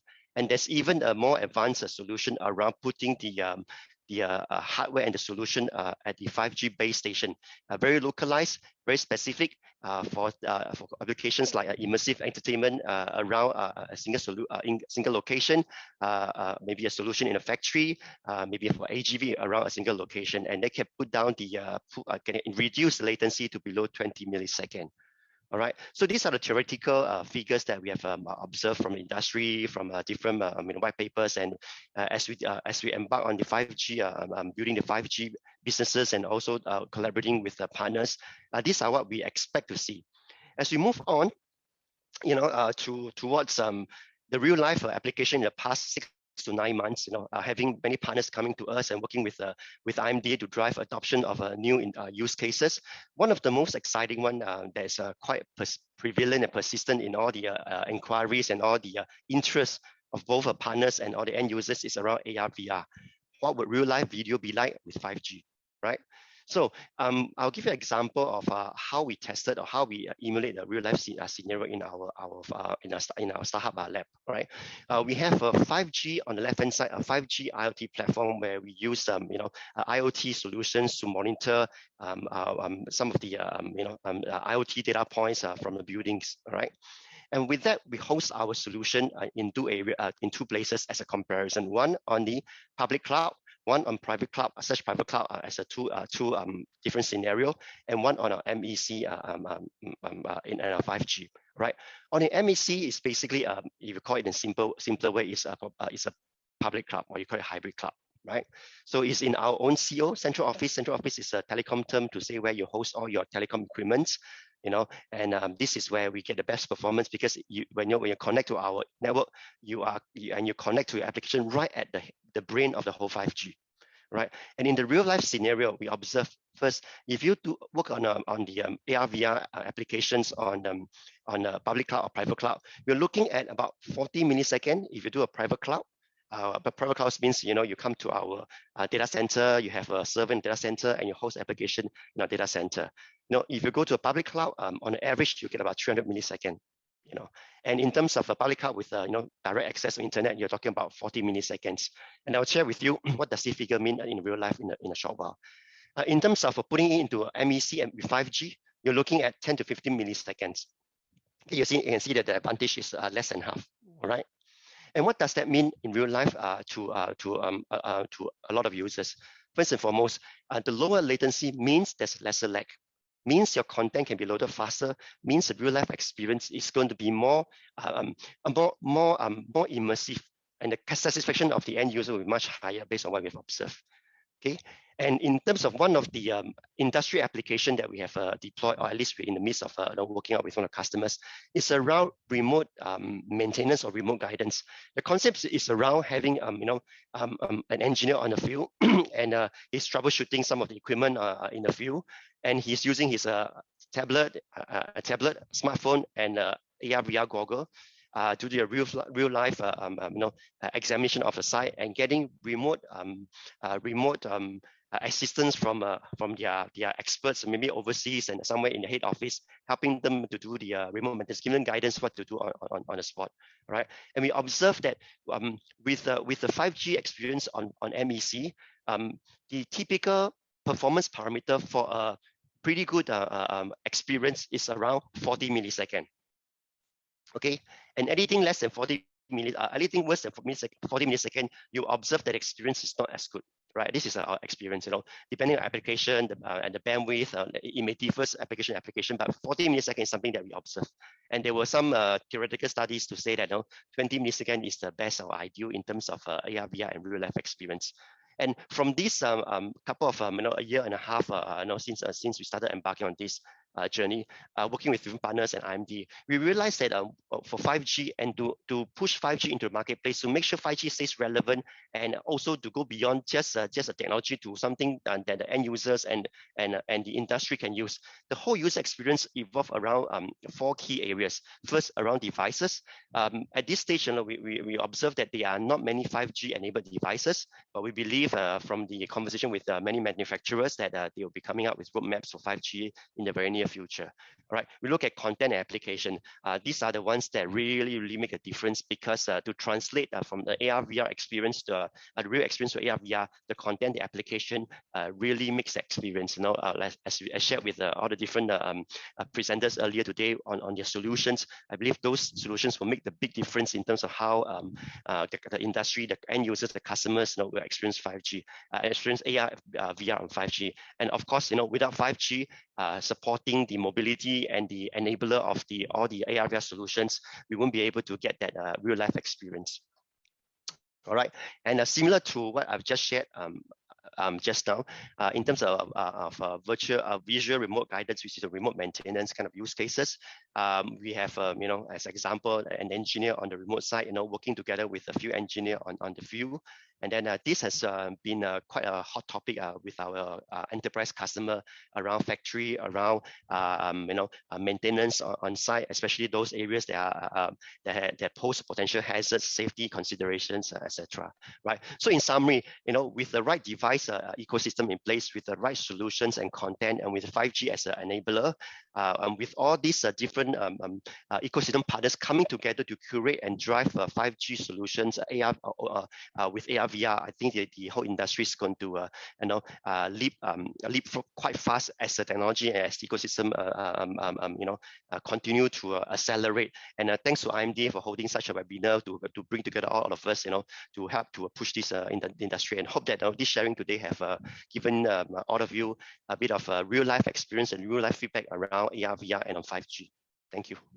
And thank you very much, Ryan. A great showcase of the interesting technology in 5G that will empower the next generation of AR/VR experiences. And you're very right about the fact that you need all this technology to ensure a very seamless experience, especially for things like field repairs and so on, where you need access to the latest data without any latency. That's pretty cool. Thank you, Ryan. We'll bring you back on for our Q&A in just a very short while. But in the meantime, we're going to do a very special presentation on IMDA Pixel, as well as IMDA's 5G related innovation grants and programs that our friends in the audience can benefit from. So it's my great pleasure to welcome my colleagues from IMDA itself. First, I'd like to welcome Janice, my colleague Janice from Pixel, to start the sharing before I move on to another sharing by our friends from the IMDA C2PO office, the Comms and Connectivity Program Office. Janice, please take it away. Thanks, Billy. So it just be myself today. I'll be representing both the Pixel as well as our comms team. Okay, that's great. So yeah, just a very quick overview of who Pixel is and how we can help you in your AR/VR journey. Sorry, can you all see my screen, Billy? Yeah, the screen's great. Looks good. Yeah. Okay. Yeah. So Pixel in itself, you can think of us as an innovation and incubation space. We are located in the One North area for all of you who may be familiar. We are focused a lot on powering tech companies and really supporting them on their journey to build next generation solutions. So over the last years, of course, AR/VR has been a very popular area. So we have seen and incubated a lot of AR/VR startups. But at the same time, we also have both media, data, and AI companies coming through our space as well. So as a space, we're not just there to support the company's incubation journey, but we also try to fit our space with relevant labs that allow them to develop their solutions. So we have our prototyping lab for companies who are a bit more into IoT or hardware, but we also have our user testing lab as well as our AR/VR lab. So for today, I'll just focus a bit more on the two current labs in our space. One is the 5G lab. We are one of the 4 test beds in Singapore with 5G connection. And I think as many speakers have shared earlier, I think Trinex is also one of the companies that have leveraged on Pixel's 5G connectivity to test how it can help to really speed up some of their solutions and enhance the customer experience. So do connect with us if you would like to find out how to tap on our 5G lab. The second one that is available at Pixel is the ARVR lab. So here, the idea is that we have invested in a lot of hardware and software, and it really is there to help you bring down your developmental and as well as experimental costs. So you don't have to really go out there and buy the different devices. Do come and speak with us if you'd like to find out more about what Pixel's ARVR lab can offer. This is just a summary of what we have today, and more to come in the next few months. So if you're thinking about building an ARVR project, this is where we can step in as well. So if you don't know where to start, where Pixel can come in is to support you with an ideation workshop to really think about how ARVR can help your organization. The second part is after you have gotten a really good idea of what you want to work on, this is where we are able to match you with relevant ARVR tech solvers who can help you to develop the solutions that you need. And after meeting with those tech solvers, this is where Pixel as a facility would be there to support you for that journey when you want to develop your solution. So do think about us as a place to leverage on the resources that we already have and the 5G connectivity that we have already set up. So the next part that I just wanted to highlight is after this whole webinar series, we will also be diving a little bit deeper into how you can use the available tools out there to help you create your own XR experiences. So we have 3 sessions coming up in February by Eon and Vuforia, as well as Unreal. I think Dean will be back as our speaker. And on 2nd of March, we would have a session by NVIDIA and Tencent. So do scan the QR code at the top of your screen if you'd like to sign up for these workshops. The last part that I'll be covering on behalf of my colleague is if you're thinking about developing both either an AR or a 5G related solution, this is where the 5G IMDA 5G Innovation Grant could step in. So just to highlight that the grant actually covers up to 70% of your qualifying costs in terms of hardware, software, etc. And either the tech provider or the end user company can put in the application. So in terms of the use cases that we would typically support will be in 3 areas, robotics and IoT.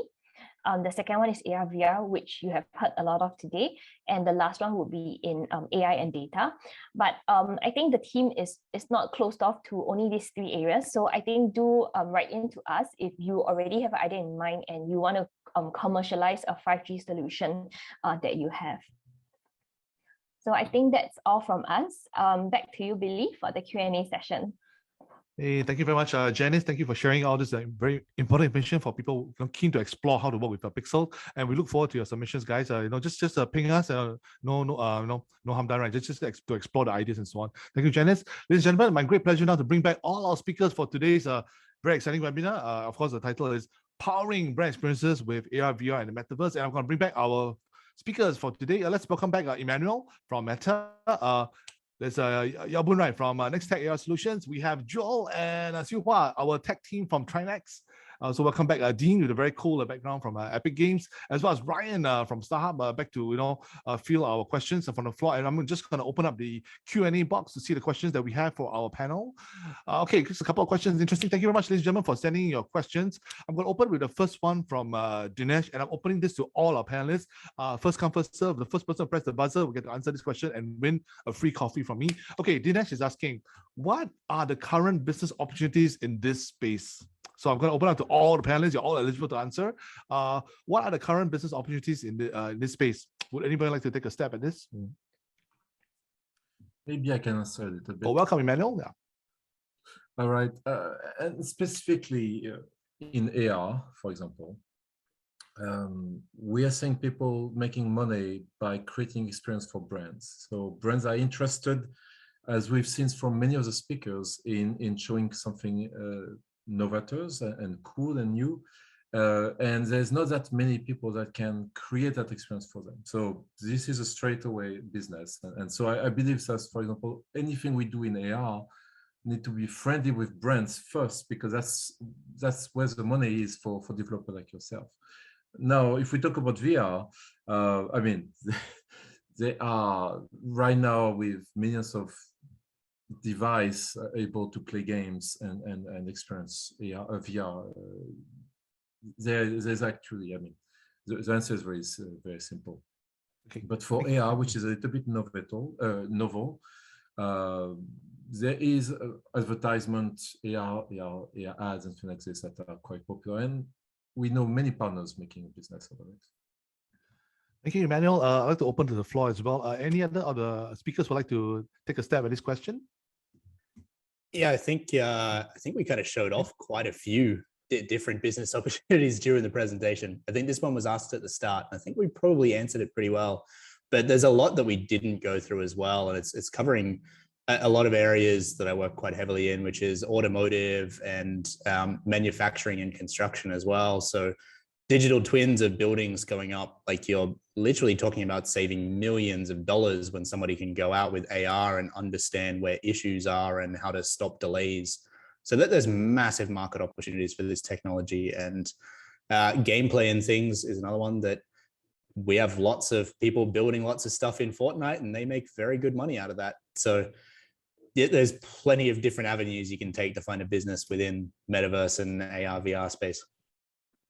I agree. Actually, content creation is definitely one area that that is limitless, right? It's just no limit to content creation. But I think it depends on the business you're already in. Yep. If you are already in the IT space or you are in the service space. So, but definitely some markets are getting traction faster. Like I mentioned earlier, e-commerce is getting faster, the gaming industry. But content creation will be a huge need in terms of what people need to use and buy. Okay, thank you very much, Dean and Yao-Boon, for supplementing, for augmenting the answer from Emmanuel. Thank you very much. You guys are very supportive today. Okay, I think we're more or less established that there are business opportunities in different industry verticals and sectors, as well as, you know, people are already making money from this. So I hope that answers your question, Dinesh. Okay, let's move on to a next question from anonymous attendee, and this is a question that is asked practically every webinar we hold on ARVR and the Metaverse. Okay, so basically it's what's the key difference between the Metaverse and mixed virtual augmented reality? So what's the difference between Metaverse and AR, VR, MR, and XR? Yeah, maybe who had to take a stab at this? It's a tough question. It is a really tough question, and I don't think there's an official answer, but I can give you my answer. And imagine, I mean, remember back to the time when we started being able to have videos on the net. Before that, it was picture and slowly, but once you could consume as much video as you wanted, it opened a whole bunch of, it changed the web. And now we are a new place where the web is changing again, not for video, but because VR introduced this concept of really being present in digital space in a way that we never felt when we were looking at it through computer screens. And that introduced new behaviors. Those new behaviors, like if I buy a cloth for my avatar, it's cool when I play Fortnite on a 2D screen, but when it's really on me, it feels different. And I've got this natural kind of need to take it with me to other places. It's kind of strange to buy clothes from one place and not being able to wear in another place. And so this kind of push is changing the web, but not only for AR and for VR, but something you will be able to experience through your tablets or your phone and so on. But this is this presence, and all the psychological needs that come with it is what is changing and creating these things that we call the Metaverse, but it's not limited to AR, VR. Right, that's a pretty cool answer to something that's very complicated, but I suppose you're saying something like a persistent digital world, right? That's going to be there, and then we have different ways, different channels, or different devices that help us to gain access to this persistent world, something like the Matrix, I would say, or the Matrix Resurrections. Okay, thank you, Emmanuel. Anybody else like to take a stab at this question? I think it's a very interesting question. So, if I may, yes, yeah, welcome. Yeah, actually, the shape and form is still organically forming. We can't really tell, but definitely there'll be the virtual world, there'll be the augmented reality world, all right? And it's going to be something that, based on what Emmanuel mentioned earlier, as a form factor developed for easier experience, right? Then you'll start to progress. But exactly what Emmanuel said, that it's a change of form in the web, is you're going to experience Metaverse on your computer just like now.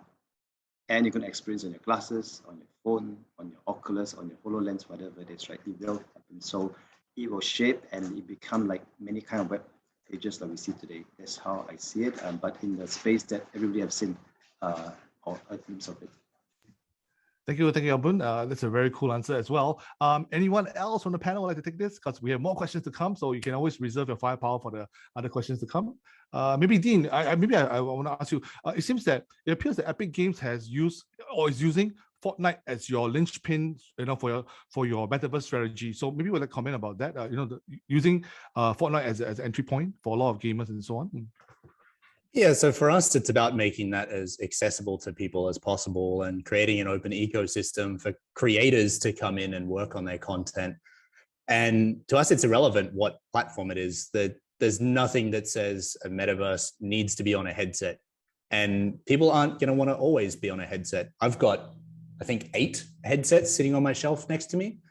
And I'm only in them for specific experiences. I'm not doing 100% of my work in there. So for us, it's about the technology behind it is that persistent, organic, growing social space. The ways to get into it doesn't matter, because probably the way that most people will get into the metaverse, we don't even know what it is yet, and it doesn't exist. Thank you, but my bet will be on games, so something like Fortnite. But of course, I'm biased because I'm a sort of a gamer. So yeah, thank you very much, Dean. Thank you for all the answers on this very cool, tough question. Thank you, Anonymous, for this very interesting question. Okay, coming up next, we have a question from Melvin, and Melvin is asking, a specific question for our friends at Nextech AR. Is it for your hologram, right, Yabun? Is it created through a single point of capture or through a studio? Wow, a very technical question there. Yabun, would you like to take this? You don't need a studio, just because it's green screen friendly. So you don't need a green screen, you can take anywhere. Okay. Of course, if you are wearing black instead behind a black wall, it's much more difficult to generate your hologram. So you just need to have a difference in color. Yeah. So yes, it's actually don't require studio or green screen. Okay. Thank you very much. A great answer there. Okay, up next from Daddy Ariancia is asking about, hi, what do you think about the fact that some groups of people tend to make decisions in buying furniture after they try the product, in store? So Daddy is saying that AR only helps in visualization, but not giving people the feeling of comfort and other tangible things. So probably I can invite Yabun as well as our friends from Trinex to answer this question. People only want tangible feel for buying furniture. Is it true? Is it true? Maybe Trinex can go first. Okay, maybe Joel or Siu Hua can take this question first. Yeah. Okay, Joel is actually out for another meeting, so I will help to answer. So I think it is true that customers will want to have a sense of the feeling of comfort and other physical type of factors, because after all, they are getting a product. So AR does help in visualization. So if, let's say, using our case study, the OSIM one, let's say the product is actually the OSIM chair. So our case study was actually combining the virtual reality. Okay, sorry, this is on AR, but let's say the experience was an AR experience. Let's say the content itself was AR, then they still can get to experience the chair itself. In a way, they can be able to feel the comfort as well as the additional digital AR experience. But in terms of visualization, I guess they would have to be with the product itself to actually visualize. So I think it's quite tricky to actually say how we can use AR to actually tackle things like feeling of comfort. Maybe we can actually use only maybe visual representations of how this experience of comfort is actually like. They won't be able to actually feel the actual comfort. They will still have to try out physically, I would say, for now. Okay, thank you, Siu Hua. Yes. Actually, if you're talking about sofa, then comfort is very important. You're talking about bench. A bench is a bench. A bench feels exactly the same like a bench, right? We're talking about a table is a table, so you just need to know the height. So I would say that unless it's very comfort related, most of the furniture, not me, actually my wife bought all furnitures online, and then she would say, oh, it's too small, but it happens, right? But with AR, it just helps with the sizing and all. So I think the market will grow. And but there are certain things that, of course, if you're talking about $5,000 OSIM chair, I will definitely want to sit on it and try the massage quality before I buy physically, not on their virtually. Okay, thank you very much. Very good answer. Yes, anybody else want to try? I just want to add something. Yes, Earlier on, I was mentioning how take your selfie with AR really works because of the form factor and the fact that it's only ready to use.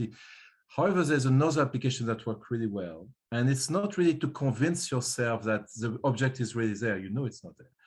But what AR helps you understand is whether it fits. And Yobun mentioned it. And so AR is a tool in that case. It doesn't replace testing it, but actually I know what an OSIM massage chair feel like because I try them every time I'm in a mall. And so, or maybe I go to IKEA and I try a sofa and I like it, but I don't know if it fits. So I go home and I check as a tool, and that works really well. So it doesn't have to replace everything. It can fulfill a fundamental function. Yeah, actually, one interesting thing is that I heard customers using AR to test the door or the lift, to see whether it can get through or not. Yeah, and they're just because we can size it to the actual size and they can position to the actual place. Interesting because you can actually kind of decide whether you can rotate through the door or not, by just spinning the thing around. Yeah. Thank you, Yabun, Emmanuel, and Sue for very, very great answers to this very interesting topic. I expect things will evolve. So by our next webinar, by next year, we'll probably have a different range of answers for this question as well. So, okay, thank you very much. Yeah, we're gonna move on to, I think we have time probably for one more big question. So we're gonna take this question because it's very academic, I believe, and it's gonna be helping somebody's for a term paper, I believe. I think it's a cool question, so I'm gonna take it on. This is from Anonymous as well, and this is probably our final question for the day, but I expect a lot of spirited the discussion from our panelists. Okay, Anonymous says, hi all, thanks for the sharing. I just wanted to get a sensing, from everyone that it's asking about what is the adoption rate of AR/VR in Singapore? Is it high? Is it above average? Then if so, right, what has helped to facilitate this adoption? So maybe I would like to open to the panel. What is the rate of adoption of AR/VR in your opinion right now in Singapore? Yeah. I think it varies depending on how we look at what we consider AR and VR there. If you've seen from my videos, AR can be used in the live event space in different sort of ways, in broadcast or the TV presenters are in a virtual stage and things. That to me is still a form of AR and works across the same technology. We can also look at the handheld AR where pretty much everybody has a smartphone that can do AR. So majority of the people in the country have AR in some form. VR headsets, they're a little bit slower for adoption at the moment, but they're still getting picked up quite drastically, and they're used a lot in schools and they're used a lot in enterprise space, and they're used for events and everything else as well. So it's getting picked up, but in general, VR has not quite reached mainstream. And the only one that's come close is the Meta Oculus Quest 2 now, which is great because it kind of gives people that standalone experience that you get with a gaming console. It's press the button, turn it on, and you're straight into an experience. Compared to before that, we were very complex, run cables and plug things in, need to know a lot about computers and have a $5,000+ machine. So that tech is very, very quickly coming into the mainstream realm.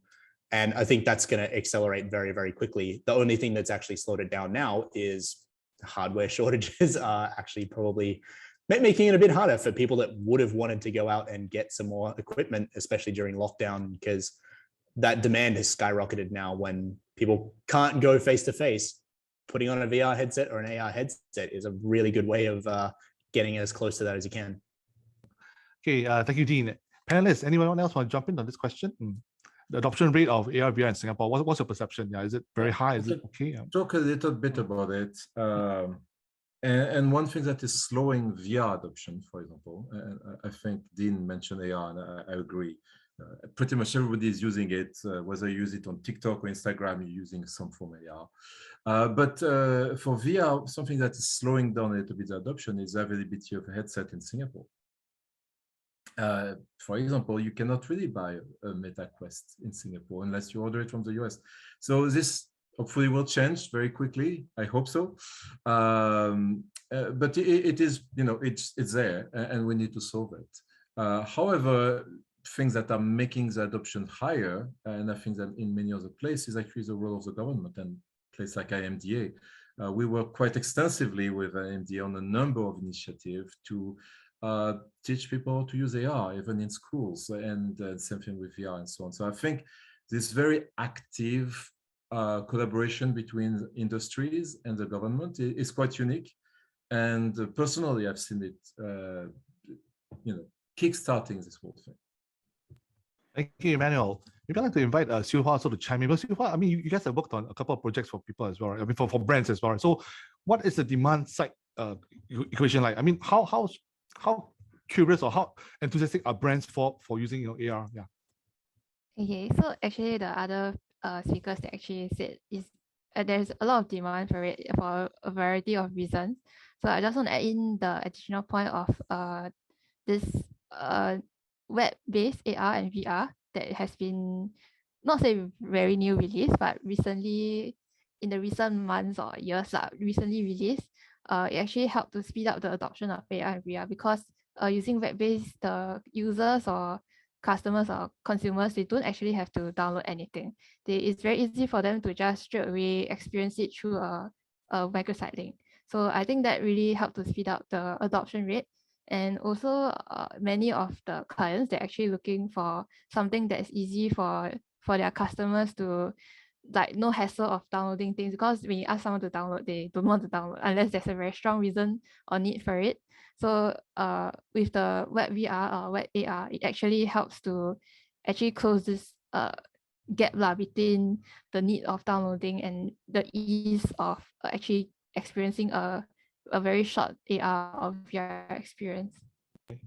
Thank you. And of course, I think Ryan will agree that the importance of having a 5G connection as well, right, Ryan, will help to improve the experience and get more people on board as well to enjoy the content through to the AR lens as well. Yeah. Ryan, anything to add, Ryan? Yeah, Very thanks. quiet. Yeah. Yeah, I was just thinking, good sharing from the team and also good questions being asked. When we observe from customers and also partners around AR, VR, and also as a 5G or technology as a whole, a lot of adoption are low for a few reasons. First, because of the ecosystem. First, the ecosystem supply may not be there, and second, the ecosystem very disconnected. People are doing their own things, and there's no sharing. And this is a good session where we can come together and share. And second, I think there is still the digital first, AR, VR first thinking around whether it's consumer or whether it's enterprise is still not there yet. When they look at new products, new services, AR, VR was not the first choice they have. Just like the government drive a digital first and a startup drive digital first as a solution to our customers. That mindset has not been there. And what does it mean? It means that the people utilizing this technology, for example, the engineer down in the field, may be hesitant to use the AR, VR goggle because they find it very uncomfortable, strange, it's experience they never had in their life, etc. So one way that it could get better adoption is through Metaverse and the rest of these providers here, where you drive the adoption in the consumer space, where they become more used to this AR, VR. It will naturally drive the other habits of the the industry in terms of maybe at the workplace, maybe taking public transport. All these will become more adopted because it enters first into the areas of life where they are more comfortable with, like playing games, etc. So that's what we observe, or at least the feedback we get from some of our partners. Thank you very much, Ryan. And ladies and gentlemen, I'm afraid I have to call an end to this very, very interesting discussion because we can go on the whole day and we'll be probably here until 12 midnight. But I understand that Emmanuel needs his bedtime because it's really is it midnight already in California, Emmanuel? Yes, that's right. Okay, so I'm so sorry to hold you up for so long, but thank you very much for joining us today. So, ladies and gentlemen, a big thank you to all our speakers today for a great presentation, as well as you're joining us in a very spirited Q&A.